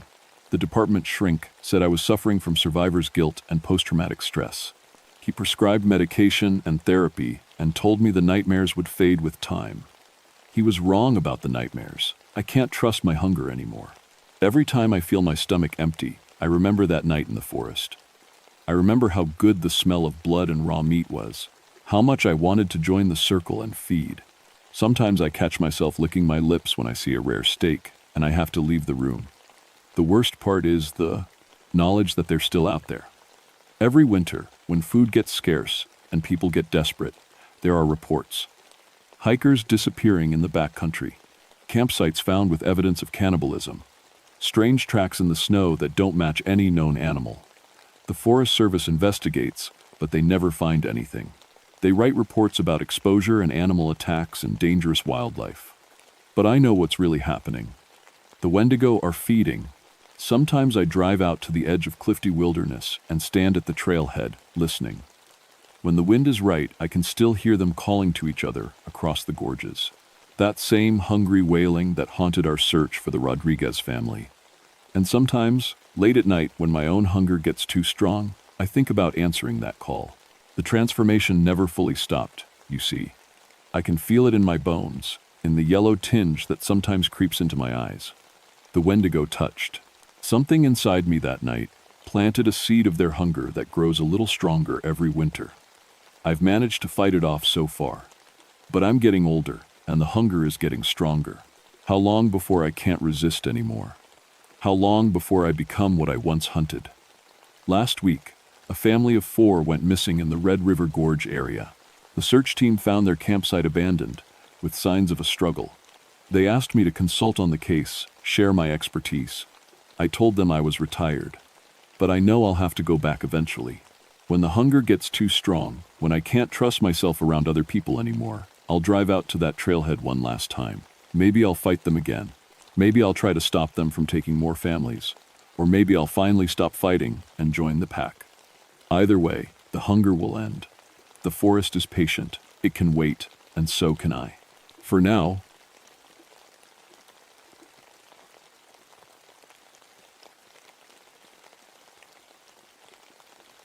my name is Eleanor Rockbridge, and I've been a geological survey ranger at Jefferson National Forest for 11 years now. People always ask me about the name Rockbridge, like it was meant to be, working with stones and mountains my whole life. Maybe it was. I got my master's degree in geology from Virginia Tech back in '65, and I've been studying these Appalachian mountains ever since. Most folks think being a ranger means I just check camping permits and put out fires. But my real job is protecting the mineral rights in these mountains. I make sure nobody's digging where they shouldn't, and I study the rock formations that make this place special. I live alone in a cabin about 18 miles from the nearest town, up in the Mount Rogers area. It's quiet up here, especially in September when the leaves start changing and the tourists head home. The elevation is 5,700 feet, which means we get fog rolling in most mornings, thick enough to lose yourself in. I never believed in the old Cherokee stories about singing stones. My Cherokee guide, Mary Sequoia, would tell me tales about rocks that called people to their deaths, but I always figured it was just wind blowing through the formations. When you understand geology like I do, you know rocks don't sing. They're just minerals and crystals formed over millions of years. Nothing magical about it. That was before September 15th, 1976. The first call came in around dawn. A hiker named James Morrison had fallen from Wind Rock, One of the granite outcroppings in the Grayson Highlands. Experienced climber, they said. Been hiking these mountains for 20 years. Found dead at the bottom of a 200-foot drop. I loaded my geological survey equipment into the truck and drove up the winding forest roads. My job was to check if there were any geological hazards, loose rocks, unstable ground, anything that might have caused the fall. Standard procedure when someone dies in the mountains. The fog, there was thick that morning, rolling between the granite peaks like something alive. I could barely see 10 feet ahead as I hiked to where they found Morrison's body. The granite formations up there are ancient, some of the oldest rock in Virginia, shaped into natural amphitheaters by millions of years of wind and weather. When I reached the fall site, something felt wrong. Not wrong in a supernatural way, wrong in a geological way. I've studied these rocks for over a decade, and I know every formation, every crack, every safe path. The place where Morrison fell was nowhere near the dangerous areas. The granite was solid, the trail was clear, and there weren't any obvious hazards. I checked my equipment, brunt and compass for direction, rock hammer for samples, pH testing kit for the soil, everything normal. But when I knelt to examine the rock face where Morrison must have slipped, I noticed something odd. There were tiny granite particles scattered around the area, too small to see, unless you knew what to look for. Almost like powder. I collected samples in my field bag and made notes in my logbook. The weather had been perfect for hiking, no rain, no ice, no reason for someone to lose their footing. And Morrison's body, the rescue team mentioned, he looked peaceful. No expression of fear or panic, like you'd expect from someone falling to their death. I spent the morning taking photos with my camera and measuring the distances. The scientific part of my brain cataloged everything. Wind, direction, temperature, humidity, rock composition. But there was something else, something I couldn't put in my notes. The silence felt wrong. Not just quiet, every forest has quiet moments. This was different, like the mountain was holding its breath, waiting for something. Even the birds seemed to avoid this area. I'd been standing there for 2 hours and hadn't heard a single chirp or rustle. I finished my survey and hiked back to the truck, but I couldn't shake the feeling that something was watching me. Not an animal I know, animal presence. This felt like the rocks themselves were paying attention. That evening, I sat in my cabin, reviewing my notes and developing the film for my camera. The photos showed the granite formations clearly, but there was something strange about them. In several shots, the rock faces seemed to have patterns I hadn't noticed while I was there, almost like mouths. Open mouths. I told myself it was just the shadows and the fog playing tricks with the camera. Rocks don't have mouths. They don't sing, and they don't watch you. But as I fell asleep that night, I could swear I heard something faint in the distance. Something that sounded almost like humming. The second hiker died 3 days later. Sarah Chen, a music teacher from Richmond, found at the bottom of the same cliff, in almost the exact same spot as Morrison. The call came in just after sunrise, and I was back up in the mountains before the fog lifted. This time, I wasn't alone. Dr. William Stonefield, the park's chief geologist, drove up from the main office to help with the investigation. Bill and I had worked together before. He's good at his job. Methodical, doesn't jump to conclusions. 2 experienced hikers in 3 days, Bill said as we examined the scene. That's not normal. I showed him the granite particles I'd found at Morrison's fall site. Under his magnifying glass, they looked even stranger, too perfectly uniform, like they'd been ground by something with mathematical precision. What kind of geological process could create particles this fine? I asked. Bill frowned, turning the sample bag in the morning light. I've never seen anything like this. It's like the granite was vibrated apart at a molecular level. We spent hours examining the rock face. Bill brought sensitive equipment, seismic detectors, acoustic measuring devices, tools I didn't usually need for routine surveys. As we worked, I started noticing things I'd missed during my first visit. The granite formations weren't random. They formed a natural amphitheater, with 5 connected peaks arranged in a nearly perfect circle. In the center, where both hikers had fallen, the acoustics were unusual. When Bill dropped his rock hammer, the sound echoed for much longer than it should have. "Try this," Bill said. He cupped his hands around his mouth and called out across the formation. "Hello." The echo came back, but it sounded different, clearer, almost musical. "That's not normal echo behavior," I said. No, it's not. Bill checked his acoustic equipment. The readings don't make sense. It's like the rock is amplifying certain frequencies and dampening others. We were so focused on the instruments that we almost missed what happened next. The humming started so softly I thought it was wind through the rock formations. But as we stood there in the granite amphitheater, the sound grew clearer. It wasn't wind, it was voices. Human voices, singing in perfect harmony. Bill's head snapped up. Do you hear that? Yeah. My throat felt dry. Where's it coming from? We looked around the amphitheater, but we were alone. The singing seemed to come from everywhere and nowhere, echoing off the granite walls. Beautiful voices, more beautiful than anything I'd ever heard. They sang without words, just pure melody that made my chest feel warm and light. We need to get out of here, I said, but my feet wouldn't move. The music was so lovely, so perfect. Part of me wanted to stay and listen forever. Bill was staring at the largest granite peak, his eyes unfocused. It's incredible, he whispered. It's like they're calling to us. That's when I realized we were both walking forward, toward the center of the amphitheater, toward the cliff edge where Morrison and Chen had fallen. I grabbed Bill's arm. Stop. The singing cut off abruptly, leaving us in complete silence. Bill blinked and looked around, confused. What just happened? He asked. We were walking toward the cliff. No, we were just standing here examining the... He trailed off, looking at his equipment. How long have we been here? I checked my watch. It was past noon. We'd arrived at 8 in the morning, but I could only account for about 2 hours of work. We'd lost 3 hours somehow. We need to leave, now. We packed our equipment quickly and hiked back down the mountain. Neither of us spoke much on the way down, but I could tell Bill was as shaken as I was. Whatever we'd experienced up there, it wasn't natural. That night, I called Mary Sequoia. She's lived in these mountains her whole life, and her grandmother had told her stories about the old Cherokee sites. If anyone would know about singing stones, it would be Mary. Eleanor, she said when I described what happened. You went to the forbidden place. What forbidden place? My grandmother called it the Stone Singers. The Cherokee knew to stay away from those rocks. They said the spirits of ancient singers lived there, trapped in the granite, always hungry for new voices to join their chorus. Mary, you know I'm a scientist. I don't believe in... You heard them sing, didn't you? I was quiet for a long moment. Yes. Then you better start believing. And you better stay away from that place, or you'll end up like those hikers.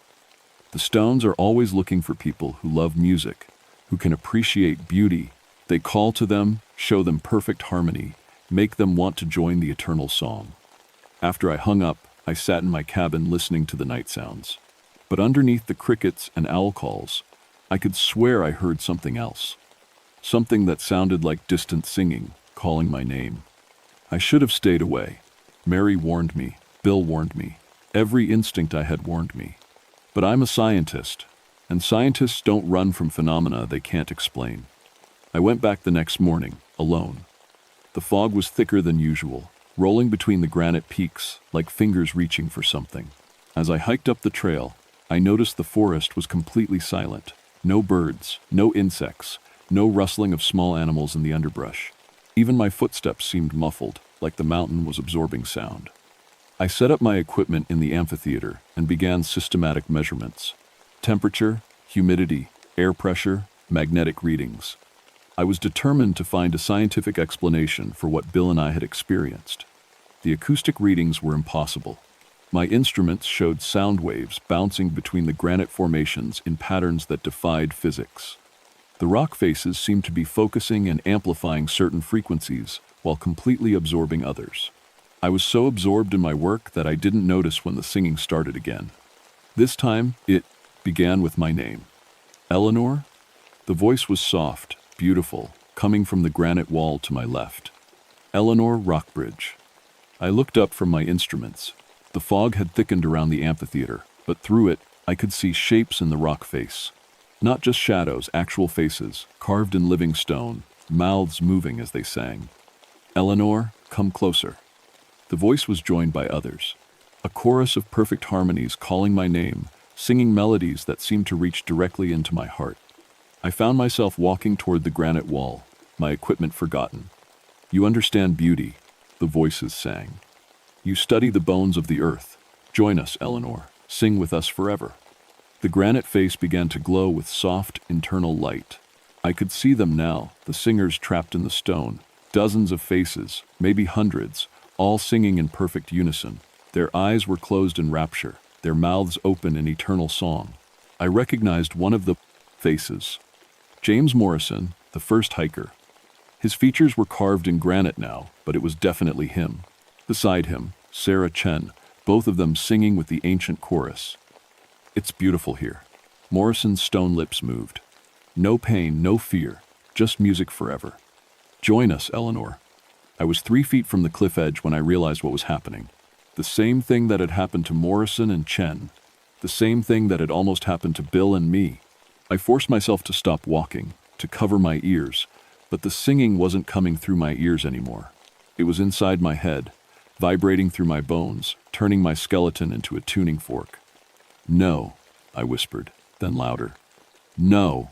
The singing stopped, and the granite faces faded back into ordinary rock. But I could feel their presence, watching, waiting. They knew I'd be back. I gathered my equipment and ran down the mountain. The third hiker died that evening. His name was David Reeves, a composer from Nashville who'd come to the mountains looking for inspiration. The park rangers found him the next morning in the same place as the others, but this time there was something different. This time there were witnesses. A group of college students had been camping nearby. They told the rangers they'd heard the most beautiful singing coming from the granite formations. 3 of them had started walking toward the sound in the middle of the night, but their friends had stopped them. It was like they were sleepwalking, one student told me. But they were awake, just empty, like the music had taken away their will. I interviewed all 6 students. They described the same thing Bill and I had experienced, perfect harmonies that seemed to call specifically to them. Voices that knew their names, an irresistible urge to walk toward the cliff. The weird thing, one girl said, is that I recognized one of the voices. It sounded like my grandfather who died last year. He used to sing me lullabies. That's when I understood. The stone singers weren't just trapping random hikers. They were choosing people who loved music, who had emotional connections to singing, who would be most susceptible to their call. And they were getting stronger. I called Bill and told him about the third death. We need to get the Park Service to close this area, I said. With what evidence? Singing rocks? Eleanor, we can't even explain what happened to us up there. People are dying, Bill, I know. But if we report this as a supernatural phenomenon, they'll take us off the case and bring in someone else. Someone who might not understand what we're dealing with. He was right. I'd built my career on scientific credibility. If I started talking about ghost singers in the rocks, I'd be laughed out of the geological survey. But that night, as I sat in my cabin trying to figure out what to do, the singing started again. Not faint and distant, this time. Right outside my window. Eleanor. The voices were clearer now, closer. You can't run from us forever. You feel the pull, don't you? The need to understand, to be part of something greater. I looked out the window and saw them glowing figures standing in my yard, made of granite and light. They were beautiful, ethereal, singing with voices that promised eternal peace and perfect harmony. You've studied our bones for 11 years, they sang. You know us better than anyone. You belong with us. I closed my eyes and pressed my hands over my ears, but the singing continued inside my head. Images flashed through my mind, visions of cosmic music, of understanding the fundamental harmonies that held the universe together, of joining voices that had been singing since the mountains were young. When I opened my eyes, I was standing in my front yard in my pajamas, walking toward the glowing figures. I was 50 feet from my cabin and couldn't remember leaving it. The stone singers smiled and reached out their hands. Come home, Eleanor. Come home to the mountain. This time, it took everything I had to turn around and run back inside. I called Mary Sequoia at dawn. They came to my house, I told her. I was sleepwalking toward them. The binding is getting stronger, Mary said. Every person they take makes the chorus more powerful. Soon they'll be able to reach anywhere in these mountains. How do I stop them? There was a long silence. My grandmother's stories said the stone singers were Cherokee people who made a pact with the mountain spirits.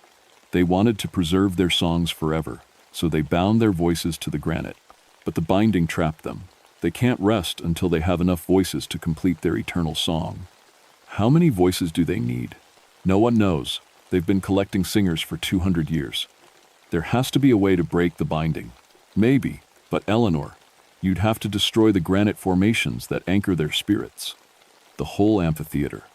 And if you're wrong, if you're just going crazy from isolation and stress, I'd be destroying a sacred Cherokee site for nothing. Yes. I spent the morning hiking up to the amphitheater one last time. If I was going to do this, I needed to be sure. I needed proof that what I was experiencing was real and not just a geological researcher having a breakdown. The singing started before I reached the stone circle. This time, it was different. More urgent, more commanding. The stone singers knew I was coming. Eleanor, they called. Our sister, our student of stone. Why do you fight us? I set down my pack in the center of the amphitheater and looked up at the granite faces. In daylight, they were clearly visible. Now dozens of human faces carved in living rock, all singing in perfect harmony. Because you're killing people, I said out loud. We're giving them eternal life, the chorus replied. Freedom from pain, from loneliness, from the silence of death. Listen. They began to sing a melody so beautiful it brought tears to my eyes. It was every lullaby I'd ever heard, every song that had ever moved me, every musical phrase that had ever made me feel less alone. The harmonies built layer upon layer, showing me mathematical relationships in sound that I'd never imagined. You see, they sang, this is what we offer, perfect understanding, complete communion.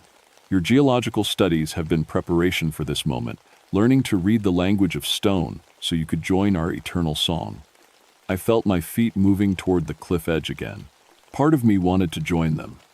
The scientist in me was fascinated by the impossible acoustic phenomena. The lonely part of me, the part that lived alone in the mountains with only rocks for company, craved the connection they offered. You belong with us, Morrisons, Granite Face said. You've always belonged with us. I was 10 feet from the edge when I remembered the dynamite in my pack. As a geological survey ranger, I carried small explosives for emergency rockslide clearing. Not enough to level a mountain, but enough to disrupt rock formations if necessary. The stone singers realized what I was thinking at the same moment I reached for my pack. No. The chorus turned into a shriek that shook the entire amphitheater. You cannot. We are eternal. We are sacred. But I was already running toward the central granite pillar, the one that seemed to anchor the whole formation. The singing became desperate, frantic, as granite faces emerged from every rock surface, all screaming at me to stop. Eleanor, please, don't condemn us to silence. Don't break the music. I planted the charges at the base of the central pillar and ran for cover. The stone singers' voices rose to an impossible crescendo, a wall of sound that made my ears bleed and my vision blur. We only wanted to sing forever, they wailed. We only wanted beauty to survive. I triggered the detonator. The explosion split the central pillar down the middle. The other granite formations cracked and shifted as their acoustic relationships were disrupted. The perfect amphitheater that had focused and amplified the singing for 2 centuries collapsed into a pile of broken stone. The screaming stopped. In the sudden silence, I could hear my own heartbeat, my ragged breathing, the normal sounds of wind through broken rock. The supernatural quiet was gone, replaced by ordinary mountain acoustics. I looked at the rubble where the stone singers had lived for 200 years. No more faces in the rock, no more perfect harmonies, just granite fragments scattered across the mountain. But as I walked through the debris, I found something that made my blood run cold. Embedded in one of the largest chunks of granite was a clear impression to a human face. Morrison's face, frozen in stone with his mouth open in an eternal, silent scream. They weren't gone. They were just quiet. The official report said there had been a rock slide caused by geological instability. I filed the paperwork, collected my samples, and recommended the area be closed to hikers indefinitely due to safety concerns. Bill never asked me what really happened up there. Maybe he didn't want to know. Maybe he figured out enough on his own. We worked together for 3 more years before he transferred to another forest. We never talked about singing rocks again. The hearing damage from the explosion was permanent. The doctors said I'd lost about 30% of my hearing in both ears. and I developed tinnitus that would never go away. But the tinnitus isn't just ringing. Sometimes, late at night, I can hear faint echoes of the Stone Singers' chorus, just whispers of melody, like music heard through water. I live with the guilt of destroying a sacred Cherokee site. Mary Sequoia said her grandmother would have understood that protecting the living was more important than preserving the dead. But I still wonder if there might have been another way, some solution that didn't require dynamite and cultural vandalism. The strange thing is, the other hikers stopped. After the explosion, no one else fell from that cliff. No one reported hearing singing from the rocks. The missing persons reports from the Mount Rogers area dropped to normal levels. But I started noticing things in other parts of the forest. Granite formations with unusual acoustic properties. Places where the bird song sounded too perfect, too harmonious. Areas where hikers reported feeling drawn to cliff edges or deep ravines. The Appalachian Mountains are full of ancient rock formations. Who knows how many other stone singer colonies might be out there, waiting for the right voices to complete their eternal choruses. I still work for the Geological Survey, but my focus has changed. I spend most of my time now cataloging and studying natural amphitheaters, unusual acoustic formations, and places where Cherokee oral traditions mention musical spirits. I've identified 17 sites in Virginia alone that show similar geological patterns to the destroyed amphitheater. The Park Service thinks I'm researching acoustic tourism opportunities. They don't need to know the real reason I'm mapping every singing rock in the Appalachians. Sometimes I get reports of hikers hearing beautiful music from various granite formations throughout the forest. I always investigate personally. So far, I've found 3 sites that showed early signs of stone singer activity. Small explosions, carefully placed, rock slides caused by geological instability. I keep a larger supply of dynamite in my truck now. The thing that scares me most isn't the supernatural entities themselves. It's how appealing they made their offer. Sound, complete understanding, eternal harmony, freedom from loneliness and death. Even now, knowing what I know, part of me misses the perfect beauty of their song. On quiet nights in my cabin, when the tinnitus is just the right pitch, I can almost hear them calling across the mountains. Stone singers in formations I haven't found yet, building their choruses voice by voice, waiting for someone who loves music enough to join their eternal song. I've learned to sleep with earplugs and the radio on, just in case, because the mountains are old and they have long memories, and somewhere in the granite bones of the Appalachians, the stone singers are still trying to complete their ancient chorus. And every time I hear a perfect harmony in the wind through the rocks, I have to resist the urge to follow the music home.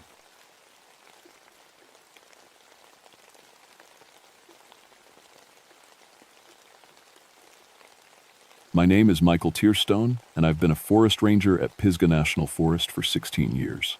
I have a PhD in botany, which sounds fancy, but really it just means I know a lot about plants. Most days, I spend my time hiking through the woods around Looking Glass Rock, checking on rare flowers, and making sure nobody's hurting the forest. I'm 39 years old, and my life isn't going so great right now.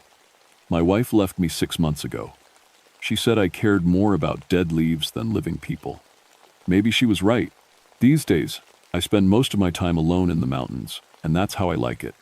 Plants don't argue with you or break your heart. Looking Glass Rock is this huge granite dome that sticks up 4,000 feet into the sky. It's about 15 miles from the main road, so not many people make the tough hike to get there. The Cherokee people used to say it was a sacred place where the mountain cried for the dead. I always figured that was just old stories, explaining why water runs down the rock face. It was October when things started getting weird. The leaves were turning all those pretty fall colors, red, orange, yellow, and it had been raining a lot. Everything should have been perfect for the plants I was studying. But they weren't doing well. I was checking on some rare mountain laurel that only grows in a few spots around Looking Glass Rock. These plants were special. They'd been there for hundreds of years, and I was supposed to protect them. But when I got to their usual spot, something was wrong. The leaves were brown and droopy, like they were dying. But that didn't make sense. The soil was good, they had plenty of water, and it wasn't too hot or cold. I knelt down and touched the dirt around the roots. It felt normal, but it tasted salty when I licked my finger. That was strange. Mountain streams are supposed to be fresh water. I pulled out my notebook and wrote down what I saw. Then I heard something that made me stop writing. It sounded like someone crying, but very far away. I looked around, but I was alone. The sound seemed to be coming from the rock face itself. "Hello?" I called out. My voice echoed back, but nobody answered. I shook my head and went back to my work. Maybe it was just wind through the rocks, or maybe I was more lonely than I thought, but as I worked, I kept hearing it. Soft crying sounds, like someone was very sad, and I started feeling sad too, even though I didn't know why. My chest felt heavy, and my eyes began to water. I wiped my face and packed up my equipment. I'd been spending too much time alone in the woods. Maybe I needed to talk to other people more. As I hiked back toward my truck, I noticed something else strange. There were no animals around. Usually, I'd see squirrels and birds and deer. But today, the forest was quiet, except for that distant crying sound. When I got home that night, I couldn't stop thinking about the dying plants. In 16 years of doing this job, I'd never seen healthy plants just start dying for no reason. And I couldn't get that crying sound out of my head. I called my supervisor and told him about the plants. He said to come back tomorrow with soil samples and take pictures of everything. Maybe there was some kind of pollution or disease. But deep down, I was starting to think this was something different, something I couldn't explain with science. The next morning, I hiked back to Looking Glass Rock with my camera and soil testing kit. The crying sounds started as soon as I got close to the granite dome. This time, they were louder. I tried to ignore them and focus on my work. I took pictures of the dying plants and collected soil samples in little plastic bags. When I tested the soil with my pH kit, everything looked normal. But when I tasted the water from the nearby stream, it was definitely salty. That's when I saw the first grave. It was just a small pile of rocks with no headstone or marker. The rocks looked old, covered with moss and lichen. I almost walked right past it, but something made me stop and look closer. There were more graves, lots of them, hidden under bushes and behind trees, scattered all around the area where my plants were dying. Some were just piles of rocks, others were sunken spots in the ground. None of them had names or dates. I counted 23 graves in a space about the size of a football field. How had I never noticed them before? I'd been working this area for years. I got out my camera and started taking pictures. That's when things got really weird. In the first photo, everything looked normal, but in the second one, there was a person standing next to one of the graves. A woman in an old-fashioned dress, pale and sad-looking. I looked up from my camera, but nobody was there. I looked at the camera again. The woman was gone from the picture too. My hands started shaking. I took another photo of the same spot. This time, there were 3 people standing by different graves. An old man, a young boy, and someone in what looked like a military uniform. When I looked up, the area was empty. "This is crazy," I said out loud. My voice sounded small in the quiet forest. The crying sounds got louder. Now they seemed to be coming from all around me, from the rocks, from the trees, from the graves themselves. And I started crying too. Not little tears, but big sobbing cries like someone I loved had just died. But I wasn't sad about anything specific. It felt like I was crying for people I'd never met, for deaths that happened long ago. I tried to stop, but I couldn't. The sadness was too strong. It felt like the weight of 100 funerals pressing down on my chest. I stumbled away from the graves, still crying. As I got farther away, the sadness got a little better, but it didn't go away completely. Something was very wrong with this place. When I got back to my truck, I sat in the driver's seat for a long time, trying to understand what had happened. I'd been dealing with depression since my divorce, but this was different. This sadness didn't feel like mine. That night, I couldn't sleep. Every time I closed my eyes, I saw those people in the photos. The sad woman, the old man, the boy, the soldier. They looked like they were waiting for something. I decided to do some research. I drove to the library in town and looked up the history of Looking Glass Rock. What I found made my stomach feel sick. During the Civil War, there had been a field hospital near the rock. Lots of soldiers died there from wounds and disease. The library had records showing that many bodies were buried in unmarked graves because there was no time for proper funerals. Then, in the early 1900s, there was a logging camp in the same area. 20 workers died in an accident when a makeshift bridge collapsed. The article said their bodies were interred locally, but didn't give details about where. And long before any of that, the Cherokee people had used the area as a mourning ground, a place where they came to cry for their dead, all those people buried without proper markers or ceremonies. No wonder the place felt so sad. But that still didn't explain why my plants were dying, or why I could see people in my photos, or why the water tasted like tears. As I drove home, I made a decision. Tomorrow, I was going back to find out what was really happening at Looking Glass Rock. Even if it scared me. I called in sick to work the next day. I couldn't explain to my boss that I needed to investigate supernatural crying sounds. Instead, I drove back to Looking Glass Rock on my own time, bringing more equipment, my GPS unit, extra film for my camera, and a tape recorder. The crying started before I even got out of my truck. It was louder than before. And now it sounded like many voices instead of just one. Men, women, children, all crying together like they were at the world's saddest funeral. I walked back to the area with all the graves. In the daylight, I could see them more clearly. Some had rotted wooden crosses, others were just piles of stones. A few had metal objects sticking up. Old belt buckles, buttons, things that don't rot away. I started recording everything with my tape recorder. This is Michael Tearstone, October 15th, 1988. I'm documenting unmarked graves near Looking Glass Rock. But when I played the tape back, my voice was almost drowned out by crying sounds. Loud, clear, sobbing that my ears could barely hear, but the recorder picked up perfectly. I took more photos. Every single picture had people in it now. Dozens of them, standing by graves or sitting on rocks or walking between the trees. Old people, young people, children, all of them looked sad and lost. Some were wearing Civil War uniforms. Others had on work clothes from the logging days. A few were dressed in Cherokee clothing.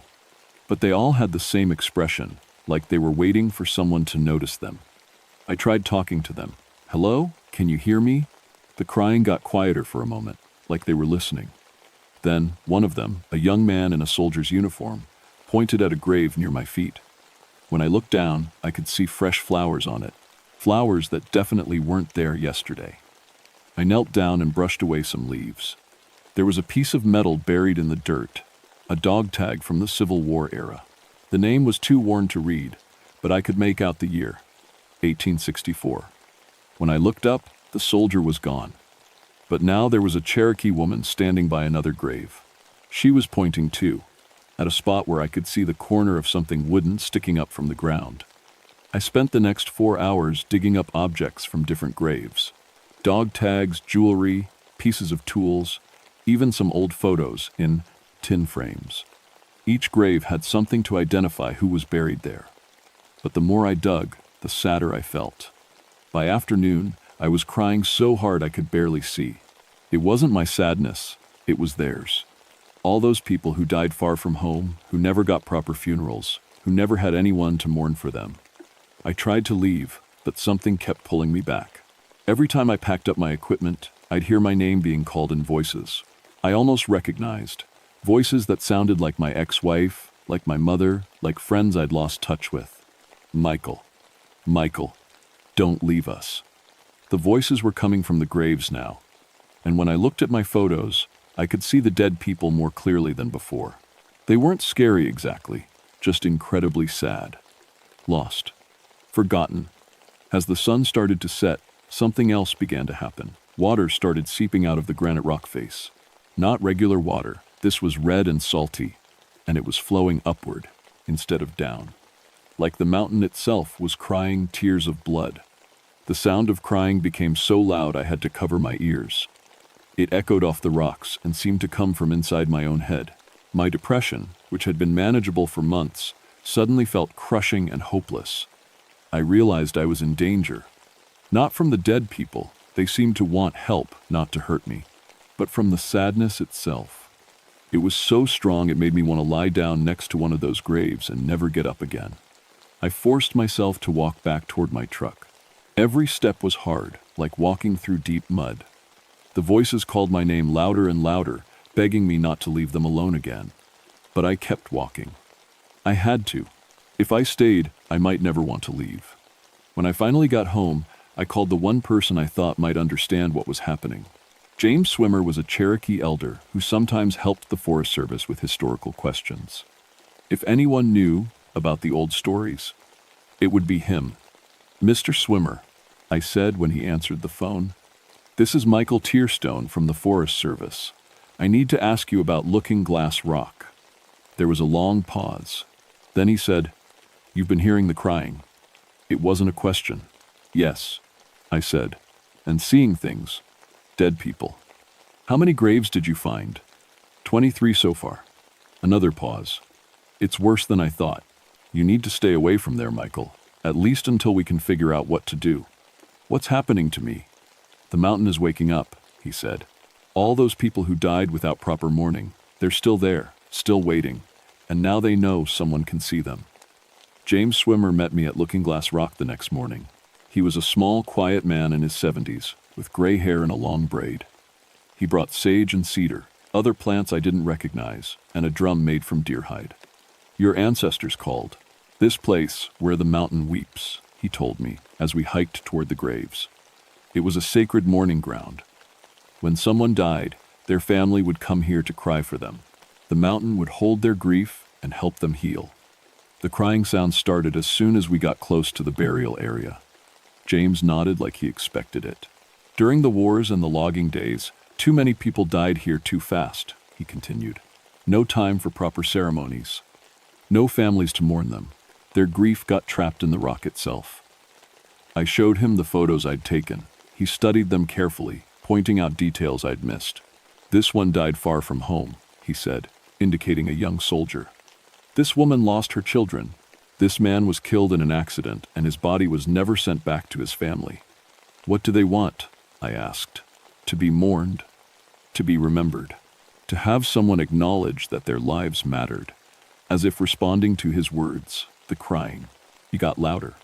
The water flowing from the rock face turned from red to clear, but it was still flowing upward, defying gravity. "The mountain has been holding their grief for over 100 years, James said. "It's too much. If we don't help them find peace, the sadness will keep growing until it drowns everything." He started unpacking his ceremonial supplies. "We need to perform a proper mourning ceremony for each person buried here. It will take all day, maybe longer." But as we began the ceremony, something went wrong. The dead people appeared all at once, not just in photos, but visible to both of us. They surrounded us, reaching out with pale hands, their mouths open in silent screams of grief, and their sadness hit me like a physical blow. I fell to my knees, overwhelmed by the pain of every person who had died alone and forgotten. It felt like drowning in tears that weren't mine. James kept chanting and drumming, but his voice sounded far away. Then the mountain began to flood. Water poured from every crack in the granite, turning the small stream into a raging river. But this wasn't regular flood water. It was the accumulated tears of centuries, carrying the grief of everyone who had ever died without proper mourning. The dead people were trying to pull me toward the water, not to hurt me, but because they wanted me to join them, to become part of their eternal mourning. In their loneliness, they thought having a living person to grieve with them would make the pain stop. I understood then that this was bigger than just the graves around Looking Glass Rock. The mountain was connected to other places where people had died unremembered. Battlefields, accident sites, forgotten cemeteries. All that accumulated grief was trying to find release. "Michael," James called out over the sound of rushing water. "You have to choose. Let them take you, or help me finish the ceremony." The sadness was so strong I could barely breast it. Think. Part of me wanted to give in, to stop fighting, and just let the grief wash over me forever. It would be easier than dealing with my own depression, my divorce, my loneliness. But then I remembered why I became a botanist in the first place. I wanted to protect living things, to help them grow and survive. And these dead people weren't really living anymore. They were trapped in the moment of their death, unable to move on. I forced myself to stand up and stumbled toward James. Together, we began naming every person we could identify from the graves. We called out their stories, acknowledged their lives, honored their deaths. With each name we spoke, one of the dead people would stop crying and fade away, finally at peace. The floodwater started to recede, but there were so many of them, and with each person we helped to move on, I felt a piece of their sadness settle into me. By the time we finished, I was carrying the grief of dozens of forgotten souls. The mountain stopped crying. The water returned to its normal flow. The supernatural sadness lifted, leaving only the natural beauty of the forest. But I was changed. I could feel the weight of all those untold stories, all those unmourned deaths. It wasn't crushing anymore, but it was always there, a reminder that every life matters, even the forgotten ones. James and I spent the next 3 days building proper markers for each grave. We used stones from the mountain and wooden crosses made from fallen trees. On each one, we carved what we knew about the person buried there. Their name if we had it, the year they died, how they came to be in this place. The Forest Service approved my request to make the area an official memorial site. I wrote up a report about the historical significance of the burial ground, leaving out the supernatural parts. My supervisor was impressed with my thorough historical research. My depression didn't go away completely, but it changed.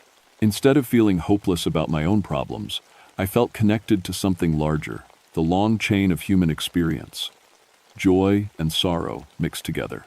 I started seeing a counselor in town, talking about my divorce and learning healthier ways to process grief. I also started visiting other forgotten burial sites throughout the region. There are more than you'd think. Old family cemeteries grown over with weeds, unmarked graves in remote corners of the forest, places where history was buried along with the bodies. At each site, I perform a simple ceremony James taught me. I clean up the graves, place flowers, and speak the names of the dead if I can find them. It helps them rest in peace, and it helps me remember that sadness is meant to be shared, not carried alone. Sometimes, on quiet nights when I'm camping in the mountains, I still hear crying in the distance. But now I know what it means. Somewhere, there are people who died without being properly mourned, and they're waiting for someone to remember them. Last month, I got a call from another ranger in Virginia. He'd heard about my work at Looking Glass Rock and wanted my help. Hikers in his area were reporting strange sounds near an old Civil War battlefield, sounds like weeping that seemed to come from the ground itself. I packed my equipment and made the drive. Some work is too important to ignore. The mountain taught me that grief isn't something to be feared or avoided. It's the price we pay for love, for caring about each other. And sometimes, the kindest thing you can do is cry for someone who has no one left to mourn them. I still work as a botanist at Pisgah National Forest. I still study rare plants and protect endangered species. But now I protect something else too, the memory of the forgotten dead and the sacred places where the earth itself holds our tears. Because every life matters. Every death deserves to be mourned. And sometimes, if you listen carefully to the mountains, you can hear them weeping for all of us.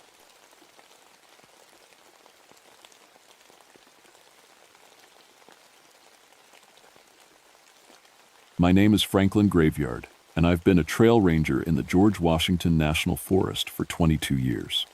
I know that sounds like a made-up name, but it's real enough. My daddy always said it came from some old church cemetery back in Ireland. Never thought much about it until what happened on Massanutten Mountain. I'm 51 years old, been working these mountains since I got back from the war. Lost my wife Sarah 3 years ago to cancer, and this job is all I got left that makes sense. I built most of the trails in my sector with my own hands. Every bridge, every marker, every cleared path through the thick Virginia woods. When folks get lost up here, they call me. When hunters go missing, I'm the one who finds them. It was November 1954, first week of hunting season. The weather had turned cold early. With frost covering the leaves each morning, I was sitting in the ranger station, updating my trail maps, when the call came in. "Frank, we got 3 hunting parties that didn't come back yesterday," said Sheriff Coleman from the valley. "Their families are worried sick." I pulled out my big map of the area. Where were they headed? All different spots. The Morrison boys were going up near Signal Knob. Jim Patterson took his son to Buzzard Rock, and that German fellow, Mueller, said he was hunting the old cemetery trail. I knew all those places like the back of my hand. Signal Knob was the highest peak, where they had the Confederate signal station during the war. Buzzard Rock was a good spot for deer, about 5 miles north. But the cemetery trail, that was odd. I'd built that trail myself 2 years ago, and there wasn't much hunting there. Just an old German graveyard from the 1700s, hidden back in the woods. "I'll head out first thing," I told him. Probably just stayed out too late and made camp somewhere. But something felt wrong about it. In 22 years, I'd never had 3 hunting parties go missing at the same time. These weren't city folks who didn't know the woods. Jim Patterson had been hunting these mountains since he was 12. The Morrison boys grew up here. And Dr. Mueller, he was one of those college types who studied local history, but he knew his way around. I loaded up my truck with supplies, rope, first aid kit, emergency food, and my old army compass. The morning was gray and cold, with low clouds hanging over the ridges. As I drove up the mountain road, I noticed something strange. The woods were too quiet. No birds singing, no squirrels chattering. Even the wind seemed muffled. I started at Signal Knob, where the Morrison boys should have been. Found their truck right where they said they'd park it. Their gear was still inside. Extra ammunition, sandwiches their mother had packed, even their good hunting knives. But no sign of the boys themselves. I followed their trail into the woods. The tracks were clear enough at first. 2 sets of boots heading northwest toward the deer runs. But after about half a mile, something weird happened. The tracks just changed direction. Instead of following the game trail they'd been on, they turned south toward the old German cemetery. That didn't make sense. The Morrison boys knew these woods. They knew there wasn't any good hunting down that way. But the tracks were clear, both boys, walking steady, not running like they were being chased. Just walking south toward the cemetery. I followed the tracks for another mile until they reached the old trail I'd built 2 years ago. That's when I found something that made my skin crawl. Mixed in with the fresh boot prints were old trail markers, wooden posts with German writing carved into them. I'd never seen these markers before, and I'd walked this trail 100 times. The markers looked old, maybe 100 years or more.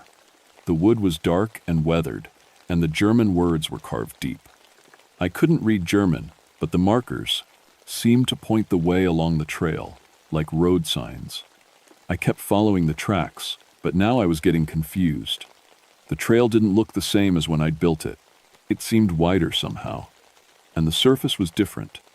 Instead of the packed dirt and leaves I remembered, it looked like it was made of small white stones. In the gray morning light, I couldn't quite make out what kind of stones they were. The trail led deeper into the woods, past places I thought I knew. After another half hour of walking, I should have reached the German cemetery. Instead, I found myself in a clearing I'd never seen before. In the center was a stone monument, covered with German writing and dates from the 1750 seconds. That's when I heard voices. Thank God, someone's coming. I turned around and saw Jim Patterson and his son Bobby walking toward me from the tree line. They looked tired and confused, but not hurt. "Jim, where the hell have you been?" I called out. "Your wife's been worried, sick." "What do you mean?" Jim looked genuinely puzzled. "We've been walking this trail for about an hour. Got turned around somehow. Bobby swore he knew a shortcut to Buzzard Rock, but this trail just keeps going." I stared at him. "Jim, you've been missing since yesterday morning. It's almost noon now." "That's impossible," Bobby said. "We left the truck right after sunrise. Been walking maybe an hour, 2 at most." But I could see the confusion in their eyes. They really believed they'd only been walking for an hour, and they were on the same strange trail I was following, the one with the white stone surface and the German markers. "Where did you come from just now?" I asked. Jim pointed back the way they'd come. "Following this trail. Thought it would lead us back to familiar ground, but everything looks different. Trees in the wrong places, hills where there shouldn't be hills." I looked down at the trail surface again, and in the clearer light, I could finally see what those white stones really were. They weren't stones at all. They were bones, human bones, worn smooth and packed tight, making a road surface that stretched as far as I could see in both directions. I was standing on a road made of human bones, and I'd been walking on it for over an hour without realizing it. I bent down and touched the trail surface, hoping I was wrong. But there was no mistake. These were definitely human bones. Leg bones, arm bones, pieces of skulls and ribs, all worn smooth like river rocks and fitted together to make a solid road. Some were old and yellowed, Others looked almost fresh. "Jim," I said, trying to keep my voice steady, "what does this trail look like to you?" He squinted down at it. "Just a regular dirt trail, little rocky maybe." "Why?" I looked again. To me, it was clearly bones. But Jim and Bobby were seeing a normal trail. That scared me more than anything. "We need to get out of here," I said. "Right, now." "But which way?" Bobby asked. "We've been trying to find our way back for." He stopped and looked confused. "How long have we been walking?" "You said an hour," I reminded him. "Did I?" "It feels longer now. Feels like we've been walking for days." I pulled out my compass, but the needle was spinning slowly, unable to find north. I tried to remember which direction we'd come from, but the trees all looked the same. Worse, they looked wrong somehow. Too tall, too close together, arranged in patterns that reminded me of cemetery plots. "This way," I said, picking a direction that felt right. "Stay close." We started walking, but something was happening to the trail. Instead of getting narrower, like a normal forest path, it was getting wider, and there were more of those German markers appearing, pointing the way forward. After what felt like 20 minutes, we came to a junction I'd never seen before. 3 trails met here, all paved with the same bone surface. In the center was a tall stone marker with German writing and what looked like dates going back to the 1700s. "Frank," Jim said quietly, "I'm starting to see it too." "See what?" "The bones. This whole trail is made of bones." Bobby was backing away from the marker. "Dad, look at the dates on this thing. Some of them are from last year, last month." I moved closer to read the stone. The German writing was old, but at the bottom, carved in fresh letters, were 3 names I recognized. Heinrich Braun, October 1954. William Schneider, October 1954. And Thomas Becker, November 1954. Those were hunters who'd gone missing in Thomas Brassen 954. The past few months. Hunters I'd searched for and never found. "We're leaving," I said. "Now." But as we turned to go back the way we came, I realized we had a problem. There were now 4 trails leading away from the junction, not 3. And I couldn't tell which one we'd used to get here. "It was that one," Bobby said, pointing to the trail on our left. "No, it was that one," Jim said, pointing to the right. I had no idea which trail was right. They all looked the same, wide bone roads stretching into the dark woods. We picked the left trail and started walking fast. But instead of leading us back to familiar ground, it took us to another junction. This one had 5 trails meeting, and another stone marker with more names. I saw the Morrison boys' names carved at the bottom. Peter Morrison, November 1954. John Morrison, November 1954. "That's impossible," I said. "Those boys went missing yesterday." "Frank," Jim whispered, "look behind us." I turned around. The trail we'd just walked was gone. In its place was solid forest, trees growing so close together that no one could pass between them. We were trapped. That's when we heard the footsteps. They were coming from ahead of us, down the widest of the bone roads. Not one person walking, but many, dozens of footsteps, all in perfect rhythm, like soldiers marching. But there was something wrong with the sound. It was too hollow, like boots walking on dry wood instead of ground. "Hide," I whispered. We ducked behind the stone marker just as the procession came into view. It was the most terrible thing I'd ever seen, and I'd seen plenty of terrible things in the war. They were people, or had been people once. Men, women, even children, all walking in perfect formation down the bone road. But they were wrong. Their clothes were from different time periods, some wearing colonial dress, others in more modern hunting gear. Their skin was gray and sunken, and some were just skeletons held together by rotted clothing. At the front of the procession walked a tall figure in a black colonial coat and tricorn hat. Where his face should have been was just a skull, but his eye sockets glowed with a cold blue light.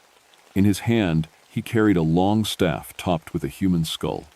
The procession stopped at the junction, and the leader looked directly at our hiding spot. "Franklin Graveyard," he said in a voice like wind through dry leaves. "Trail builder, road maker, you have served us well these many years." I felt Jim grab my arm, but I couldn't move. The thing knew my name. "Come," the figure continued. Join the procession. Your roads have led many to us. Now it is time for you to walk the bone road yourself. Behind him, I could see the faces of the dead. Some I recognized: Heinrich Braun, William Schneider, the Morrison boys. They looked at me with empty eyes, but their mouths moved in silent words. Join us. Join us. The leader raised his staff, and the bone road began to glow with that same cold blue light. I have been building this road for 200 years, he said. Each trail you build makes it stronger. Each lost soul you send to us makes it longer. You are my best servant, Franklin Graveyard, though you never knew it. That's when I understood the horrible truth. Every trail I'd built in 22 years, every path I'd carved through the forest, I'd been building roads for the dead without knowing it. I'd been helping this thing trap people. The procession started moving again, coming straight for us. I grabbed Jim and Bobby. Run! We ran down the nearest bone road, our boots echoing hollow on the surface. Behind us, I could hear the procession following, dozens of footsteps keeping perfect time, never getting faster but never falling behind either. This way, I gasped, pulling Jim and Bobby toward what looked like a gap in the trees. But as we got closer, I realized it wasn't a gap at all. It was another trail, this one even wider than the last. And standing at its entrance was Dr. Muller, the German hunter who'd been reported missing. Dr. Muller, Bobby called out. Thank God, maybe you know the way out. But as we got closer, I could see something was wrong with him. His skin had a gray tint, and his eyes were cloudy. When he smiled, his teeth looked yellow and cracked. Guten Tag, Franklin, he said in a voice that sounded like it was coming from far away. I have been waiting for you. The Nokenweg has need of its master builder. Nokenweg? I asked. The Bone Road? He translated. An old story from my homeland. Roads that connect the world of the living to the world of the dead. Roads that need maintenance. He stepped aside and gestured down the trail. Come, your work is not finished. I could see now that this trail was different from the others. Instead of being made from random bones, this one was carefully constructed. Femurs formed the edges, ribs made a pattern down the center, and skulls were placed at regular intervals, like mile markers. It was beautiful in a horrible way, like a work of art made from death. I built this trail 2 years ago, I whispered. I remember every tree I cut, every stone I moved. Yes, Mueller said, and the Nokenweg used your work as its foundation. Every trail you have built becomes part of its network. Every lost hiker feeds its growth. The sound of marching was getting closer. I looked back and saw the procession emerging from the trees, led by the figure in the black coat. There is no escape. Franklin Graveyard, the leader called. Every trail leads to us. You built them that way. I felt sick. 22 years of work, 22 years of helping people enjoy these beautiful mountains, and I'd been building a trap the whole time. Run, I told Jim and Bobby. Follow this trail as far as you can, then get off it and head downhill. Don't stop until you reach the road. What about you? Jim asked. I'm going to try to fix this. They disappeared down the bone road, and I turned to face the procession. The leader was close now, close enough that I could see the details of his skull face. Old battle scars marked the bone, and his teeth were filed to sharp points. Who are you? I demanded. I am the Wegegeist, the road spirit. I came to this land with the first German settlers, followed them across the ocean to continue my work. For 200 years, I have built the Nokenweg, connecting every cemetery, every burial ground, every place where the dead rest. He gestured with his staff at the network of bone roads stretching in all directions. The dead must have roads to travel between their resting places. They must be able to visit their kin, to gather for the ancient festivals, to process from one world to the next. Without the Nokenweg, the dead would wander lost forever. And the living people you've taken? Builders. Maintainers. The Nokenweg requires constant care. I choose those with the skills I need. Trail builders, road workers, engineers. They serve for a time, then join the eternal procession. I thought about my engineering training from the war, all the roads and bridges I'd built in Europe. No wonder he'd chosen me. The Morrison boys weren't builders, I said. No, but they were young and strong, good for laying the foundation stones. He smiled with those sharp teeth. And you, Franklin Graveyard, have been my most valuable servant. Every trail you built became part of my network. Every improvement you made strengthened the connection between the worlds. I looked at the bone road beneath my feet and realized he was right. I could see the pattern now. This wasn't just a single trail, but a whole network of interconnected roads, all leading to the same destination. A massive German cemetery hidden deep in the mountains, where hundreds of headstones stood in perfect rows. Your family name called to me, the Wegegeist continued. Graveyard, a keeper of the dead. You were meant for this work.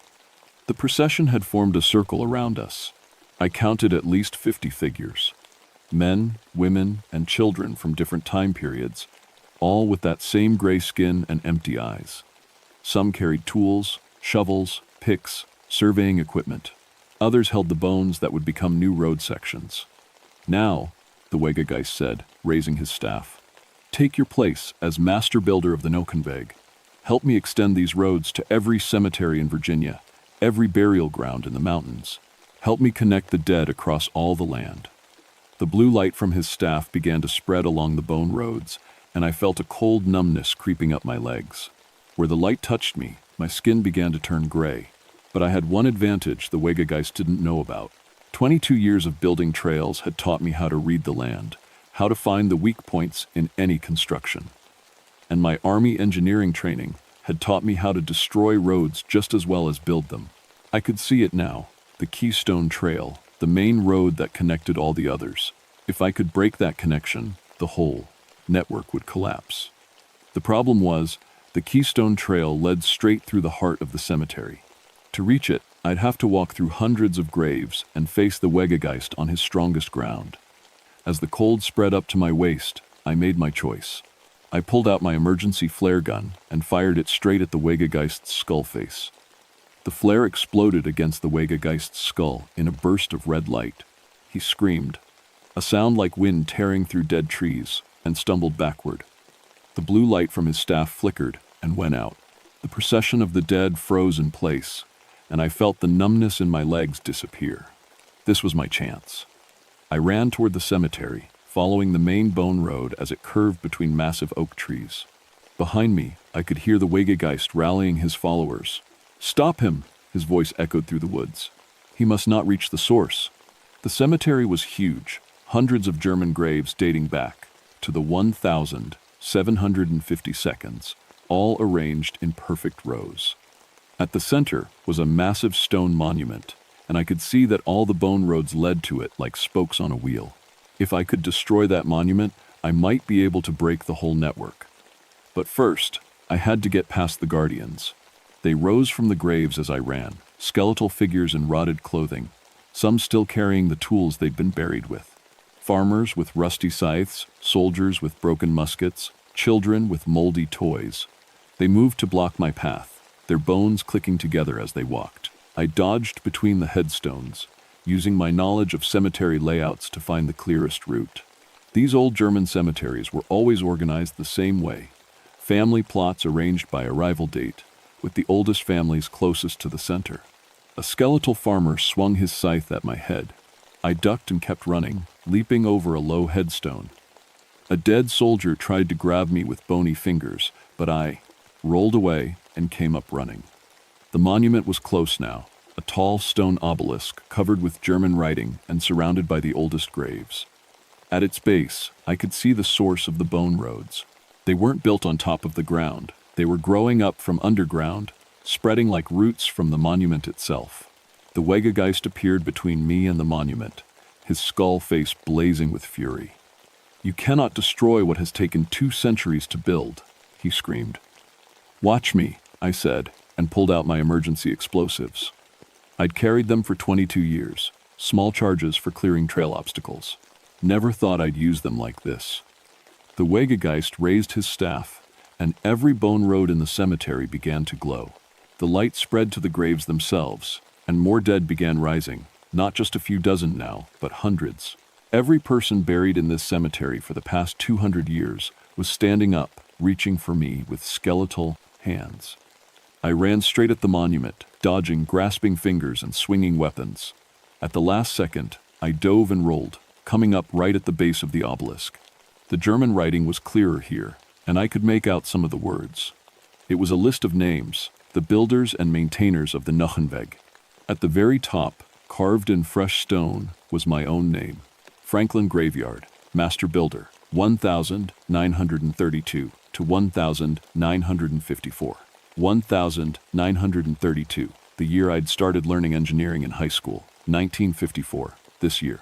He'd been planning this for my entire adult life. You see now, the Wegegeist said, walking slowly toward me through the crowd of dead. You were always meant to be here. Every choice you made, every trail you built, led to this moment. He was right. Looking back, I could see the pattern. My choice to study engineering, my decision to work in the Forest Service, even meeting my wife Sarah at a trail dedication ceremony, Menet, it had all been planned. Sarah, I whispered. Did you kill my wife too?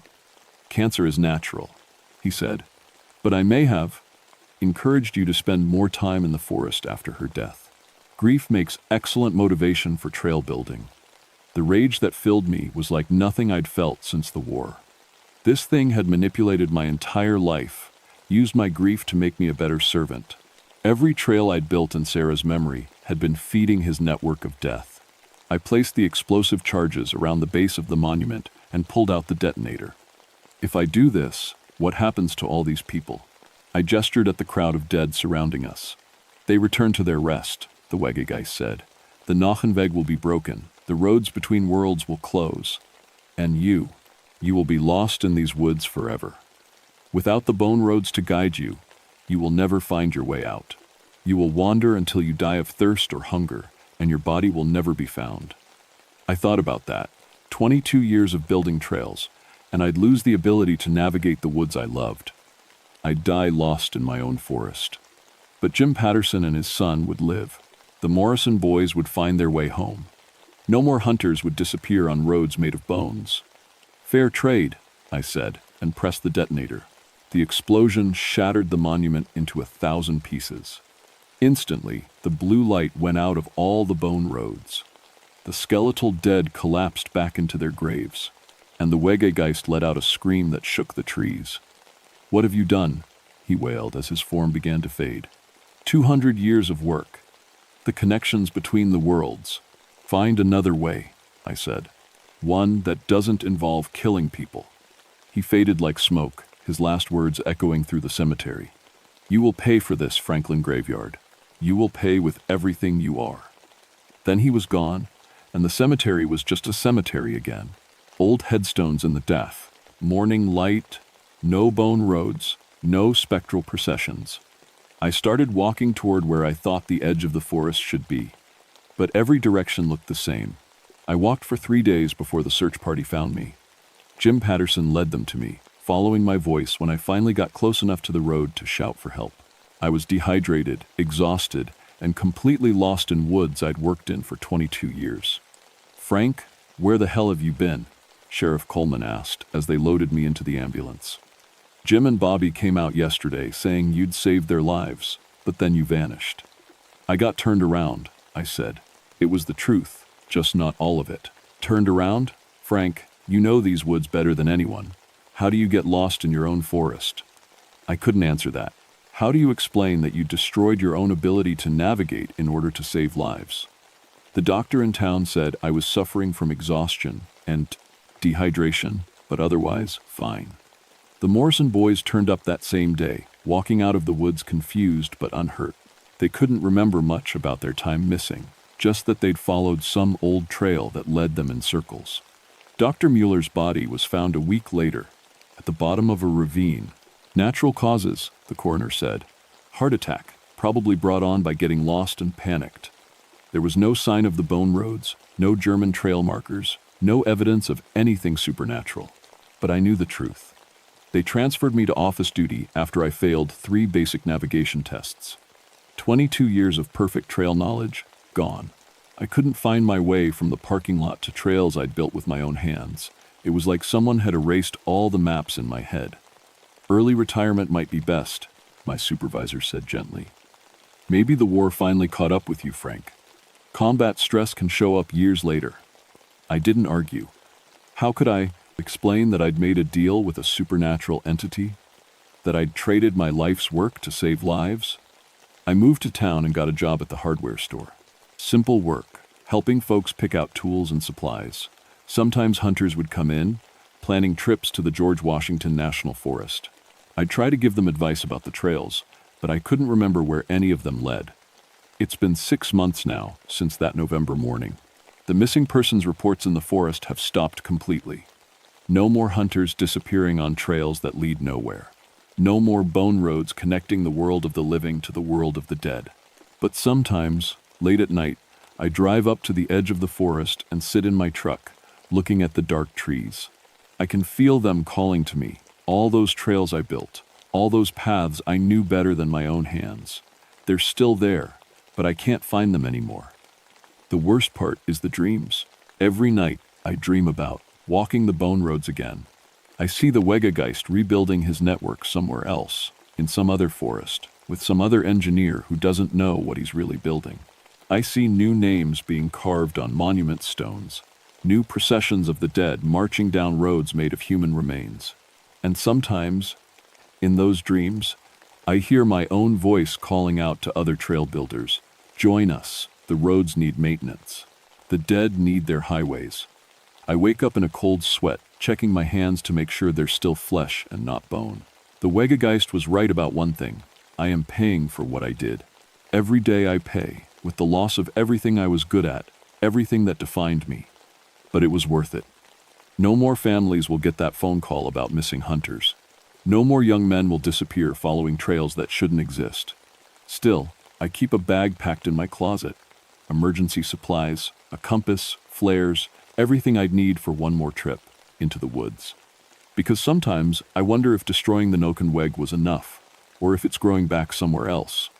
And if it is, I might be the only one who knows how to stop it, even if I can't find my way home afterward.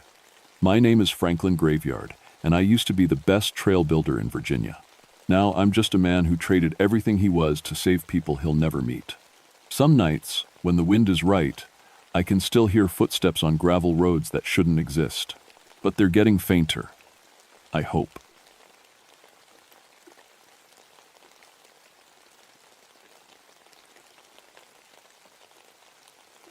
My name is Catherine Wolfbane, and I've been a park ranger at Nantahala National Forest for 13 years. Before that, I was a veterinarian for 8 years, until I got tired of putting down healthy animals because their owners couldn't afford treatment. Out here in the mountains of North Carolina, I deal with wildlife management and predator control. It's honest work, and it keeps me close to my elderly father who lives on a small farm that borders the forest. People always ask about my last name. Wolfbane means poison to wolves in the old language. My great-grandfather chose it when he came to America, though I never knew why until recently. I always figured it was just one of those family names that sounded tougher than it really was. It's December 1966, and we've had more snow than usual. The Joyce-Kilmer Wilderness area, where I work most days, has trees that are 400 years old, some of the last old-growth forest left in the mountains. When you walk among those ancient giants, you feel small and quiet, like you're in a cathedral made of wood and time. I never believed the Cherokee stories about wolf men who hunt in packs. The local tribes have lived here longer than anyone can remember, and their stories about forest guardians and shape-shifting wolves always seemed like ways to explain things they couldn't understand. Tarenga, livestock losses, strange sounds in the night, that sort of thing. I'm a scientist. I believe in what I can see and touch and prove. This morning started like any other. I was checking on some live traps I'd set near Miller's farm. He'd been losing chickens to what he thought were foxes. But when I got to the first trap, something felt wrong. The forest was too quiet. After 13 years out here, you learn to read the woods like a book. When the birds stop singing and the squirrels stop chattering, it usually means there's a predator nearby. Something big. I found tracks around the trap, but they didn't make sense. They started as wolf prints, larger than any wolf should be in North Carolina, since we haven't had wolves here for 30 years. But halfway to the trap, the prints changed. They got longer, more like a human foot, but with claw marks at the tips. I've seen plenty of strange things in my years as a ranger. Bears walking on their hind legs, mountain lions in places they shouldn't be, even the occasional escaped exotic pet. But I'd never seen anything like these tracks. I took photos with my camera and made plaster casts like I was trained to do. The photos didn't turn out well. Something about the light was wrong, making everything look shadowy and unclear. When I got to Miller's farm around noon, I found him standing in his chicken yard, looking pale and shaken. 3 more chickens were dead, but they hadn't been eaten. They'd been arranged in a perfect triangle, heads pointing toward the forest. The wire mesh of the chicken coop had been cut with something sharp. Not torn like an animal would do it, but cut clean through in straight lines. "Kathy," Miller said, his voice shaking a little, "I don't think this was foxes." I agreed with him, but I didn't know what else to tell him. In all my years of predator control, I'd never seen anything kill without eating or arrange its kills in patterns. Animals don't think that way. They hunt because they're hungry, not because they want to send messages. That evening, I drove back to check on my father. His farm sits right at the edge of the forest, and at 78, he's too stubborn to move somewhere safer. The snow was falling harder as I pulled into his driveway, and my headlights caught something that made me stop the truck. There were yellow eyes watching from the tree line. Not one pair, dozens of them, all at the same height, all perfectly still. I grabbed my flashlight and got out of the truck, but when I shined the beam toward the trees, there was nothing there. Just snow falling through empty branches. My father came out on the porch, his old hunting rifle in his hands. "They've been watching the house since dark," he said quietly. "Haven't made a sound, but they're there. I can feel them." I spent the night at his place, sitting by the window with my own rifle across my knees. Every now and then, I'd catch a glimpse of movement in the woods. Shapes that were too big to be dogs, too coordinated to be random. They moved like they were working together, like they had a plan. Around 3 in the morning, they started howling. But it didn't sound like any wolf I'd ever heard on nature recordings. It sounded almost like voices calling names across the darkness. The next morning, I called the main ranger station to report the unusual activity. But the phones were down. An ice storm had knocked out the line sometime during the night. My radio wasn't working either, just static and strange whistling sounds that almost sounded like music. I decided to head up to the old fire tower to see if I could get better reception from higher ground. The road up the mountain was barely passable with all the snow, but my truck has good tires and I know these roads like the back of my hand. What bothered me was that I didn't see any other tire tracks. In December, there should have been hunters and loggers using these trails. Halfway up the mountain, I found the first body. It was Tom Bradley, a local hunter I'd known for years. He was sitting against a large oak tree, his rifle across his lap, looking for all the world like he'd just stopped to rest. But his eyes were wide open and staring, and there wasn't a mark on him. No blood, no wounds, nothing to explain why a healthy 40-year-old man would just die sitting against a tree. When I got closer, I saw that his rifle had been emptied, all 6 shots fired, brass casings scattered in the snow around him.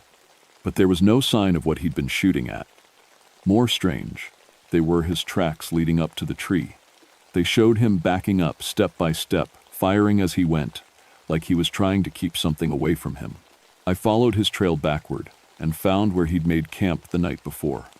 His tent was shredded, but not by claws. The cuts were too clean, too straight.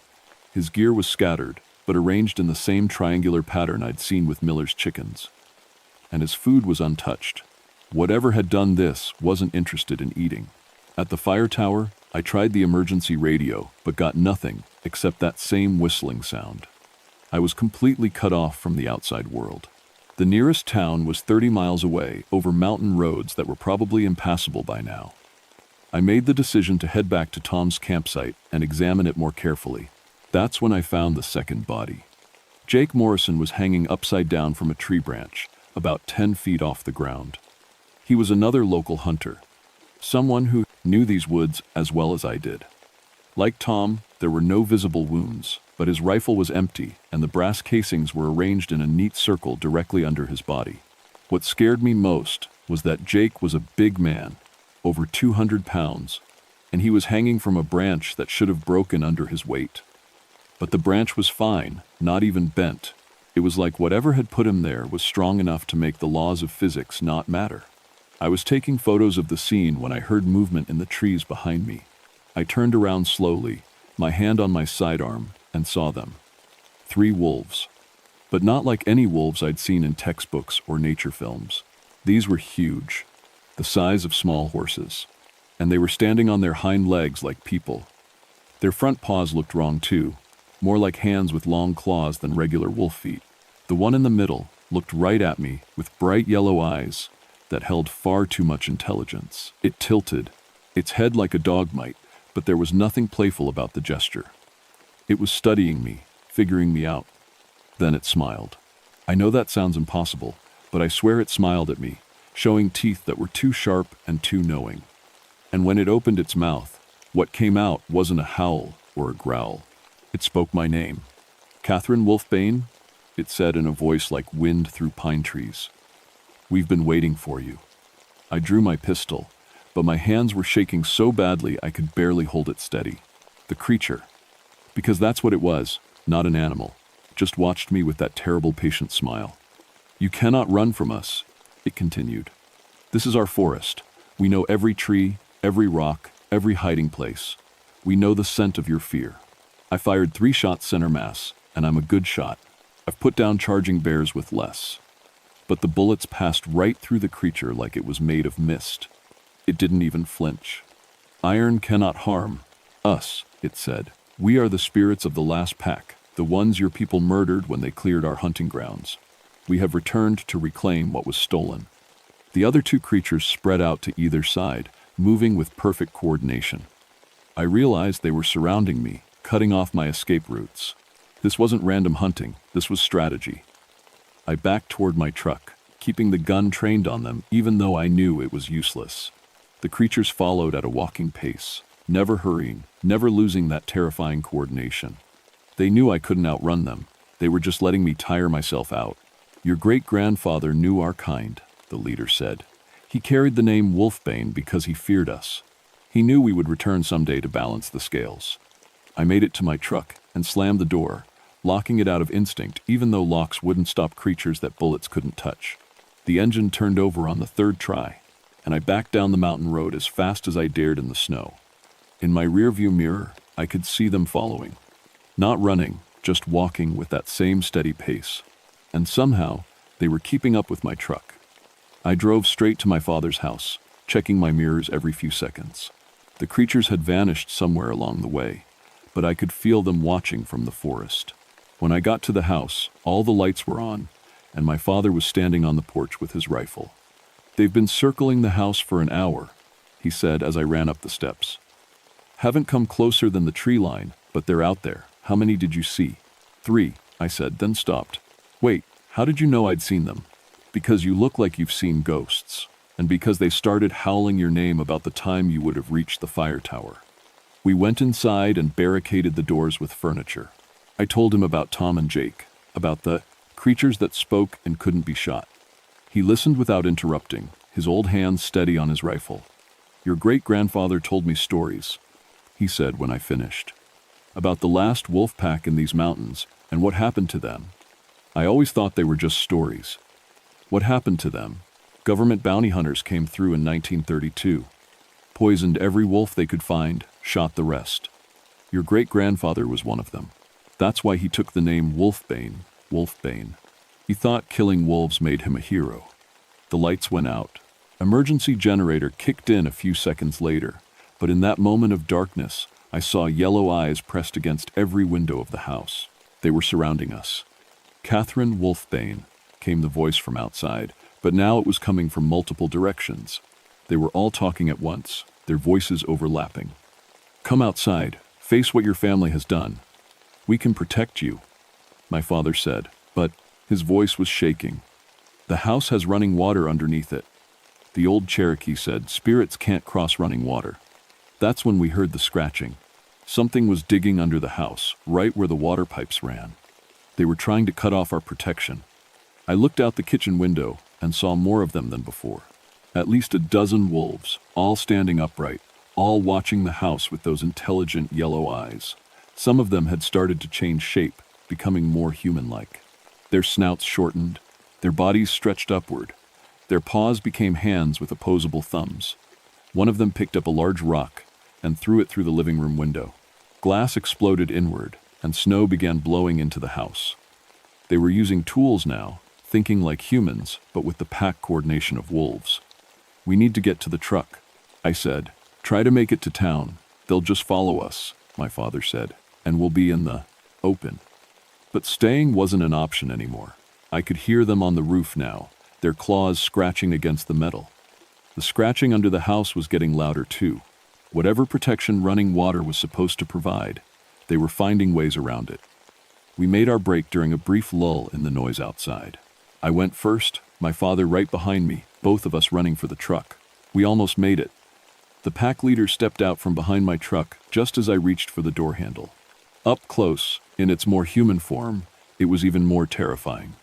It stood 7 feet tall with the face of a man, but the eyes and teeth of a wolf. Its hands ended in claws that could tear through metal. "You cannot run from justice," it said. "Your family's debt must be paid." More of them emerged from the darkness around us. We were completely surrounded now, cut off from the house and the truck. My father raised his rifle, but the creature closest to him moved faster than anything that size should be able to move. It knocked the gun from his hands and pinned him to the ground without seeming to exert any effort. "Old man," it said, "you are not our target, but you raised the one who bears the name of our enemy." "Leave him alone," I said, raising my own gun, even though I knew it was pointless. "Your problem is with me." "Yes," the pack leader said. "You are Catherine Wolfbane, great-granddaughter of the poison maker. You work for the same government that slaughtered our kind. You carry the tools of our destruction."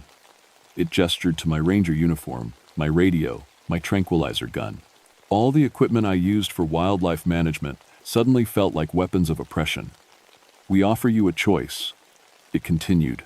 "Come with us willingly, face judgment for your family's crimes, and the old man lives. Refuse, and he dies first, slowly, while you watch." I looked at my father, pinned helpless under claws that could tear him apart.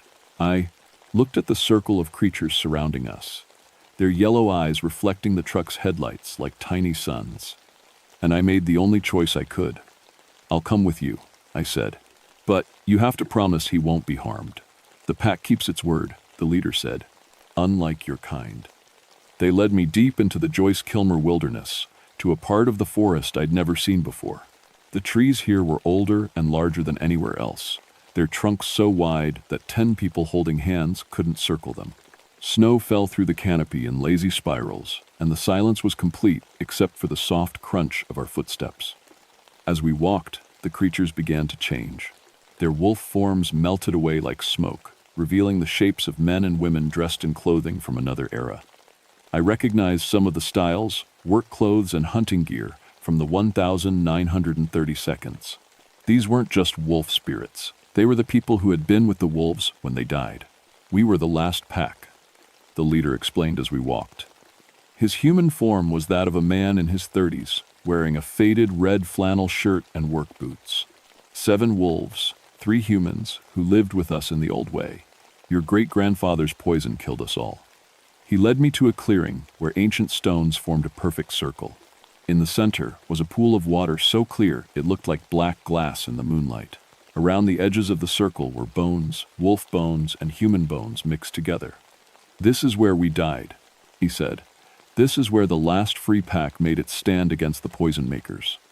We ate the meat your great-grandfather left for us, thinking it was a gift from the forest. We died here together, wolves and humans as one." I knelt by the bone circle, finally understanding. "You're not just wolf spirits. You're everyone who died with them."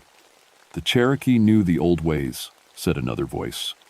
A woman stepped out from behind one of the Dun Fort, standing stones. She was dressed in traditional Cherokee clothing, but her eyes held the same yellow fire as the wolves. They knew that some humans could run with the pack, could be part of the wild instead of its enemy. "But your people forgot," the pack leader continued. "They built fences and roads. They cut down the old forests. They poisoned the last free things in these mountains." I looked around the circle and realized there were more of them now. Not just the dozen I'd seen at the house, but dozens more. Men and women from different time periods, all with those burning yellow eyes. And among them, moving like shadows, were the wolves themselves, huge, ancient, and full of an intelligence that was both animal and human. Every generation, we return stronger, the leader said. Every time your people think they've conquered the wild, we come back to remind them what they've lost. What do you want from me? I asked. Justice, he said simply. Your great-grandfather took 7 wolves and 3 humans from this world. The debt must be repaid. I felt the weight of his words, but something didn't add up. If you want revenge on my family, why didn't you just kill me? Why bring me here? The woman in Cherokee dress spoke up. Because you are not just a wolfbane. You are also a healer. We have watched you tend the sick animals, protect the forest from those who would harm it. You understand the balance between human and wild. We offer you a choice, the pack leader said. Die here, and your family's debt is paid. Or join us, become part of the pack, and help us protect what remains of the old forest. I stared at him. Join you? How? Drink from the sacred pool, he said, gesturing to the black water in the center of the stone circle. Accept the wolf spirit into your heart. Become a guardian of the wild places. I walked to the edge of the pool and looked down into its depths. My reflection stared back at me, but as I watched, it began to change. My eyes took on a yellow glow. My features became sharper, more predatory. I could see myself as part of their pack, running through the forest under the full moon, protecting the ancient trees from chainsaws and bulldozers. But I could also see the cost. The humans who had joined the pack weren't really human anymore. They were something between wolf and person, belonging fully to neither world. If I drink, I said, what happens to my father? What happens to the people in the towns around the forest? They will be safe as long as they respect the boundaries, the pack leader said. But those who come to destroy the old places, who poison the streams or cut down the ancient trees, they will face our justice. I thought about Tom and Jake, hanging dead in the forest. Good men who had died for crimes they didn't even know they'd committed. I thought about my father, waiting at home for a daughter who might never return as the person he knew.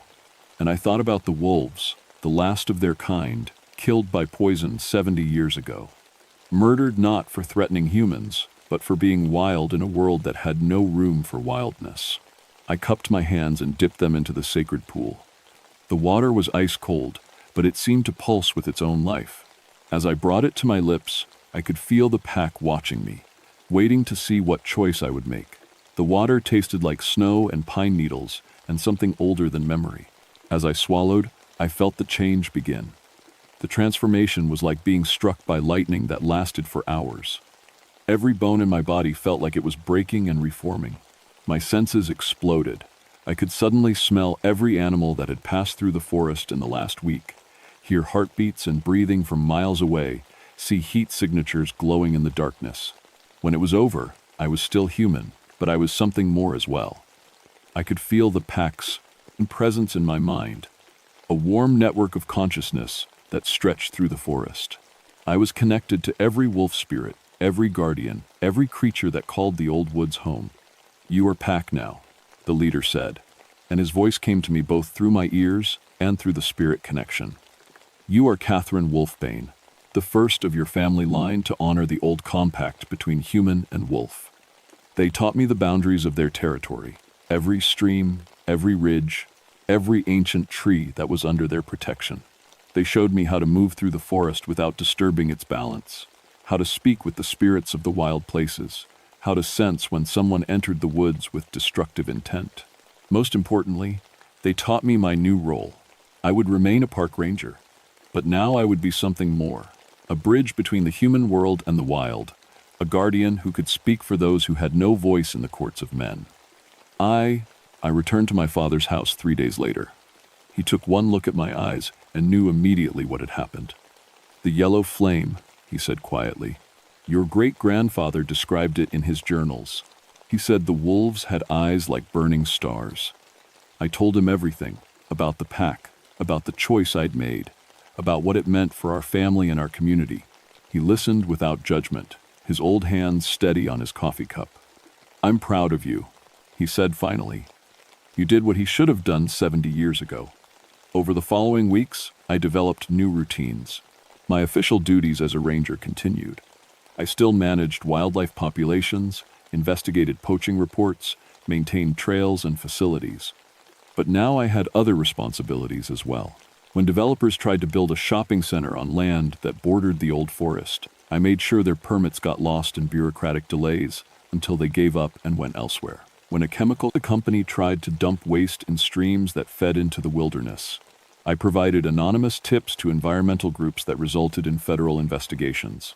And when hunters or hikers entered the protected areas with bad intentions, planning to poach rare animals or damage ancient trees, I warned them off. Most listened.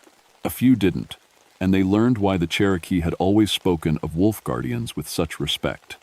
I kept my enhanced senses mostly hidden, but they proved useful in my ranger work. I could track wounded animals by scent, locate lost hikers from miles away, and sense when predators were moving through areas with high human traffic. My success rate for finding missing persons became legendary among the other rangers. The pack visited me regularly, usually appearing in my dreams or during long hikes through the deepest parts of the forest. They taught me more about the history of the land, about the ancient agreements between humans and the wild, about my role as a bridge between two worlds that had forgotten how to speak to each other. Sometimes, on nights when the moon was full, I would run with them through the forest. In those moments, I understood what we had lost when we decided that wilderness was something to be conquered rather than respected. I felt the joy of being part of something larger than myself, connected to the eternal cycle of seasons and storms and growing things. But I also felt the weight of my responsibility. Every day, more of the wild places disappeared. Every year, the old forests grew smaller and the cities grew larger. The pack was patient, but they were also watchful. They remembered every broken promise, every sacred place destroyed in the name of progress.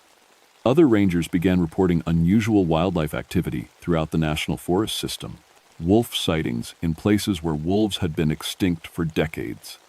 Animals displaying unusual intelligence and coordination. Ancient trees that seemed to resist chainsaws and bulldozers through mechanical failures and equipment breakdowns. I knew what was happening. The pack was growing. In every place where wild things had been destroyed, the spirits were awakening. And in every place, they would need human allies, people who could speak for them in the world of permits and regulations and congressional hearings. 6 months after my transformation, I received a transfer request to supervise wildlife management for the entire southeastern national forest system. It was a promotion I hadn't applied for, but when I mentioned it to the pack leader during one of my dreams, he smiled that terrible knowing smile. "The old compact spreads," he said. "The wild places call to their guardians. There is much work to be done." I accepted the position, knowing that my real job was just beginning. Somewhere in every forest, in every preserved wilderness, the spirits of the last wild things were stirring, and they would need voices in the human world, protectors who could walk in both worlds. My name is Catherine Wolfbane, and I am no longer just a park ranger. I am a guardian of the spaces between civilization and wilderness, a keeper of promises made long ago and almost forgotten. The pack is patient, but it remembers everything, and it's growing stronger every day.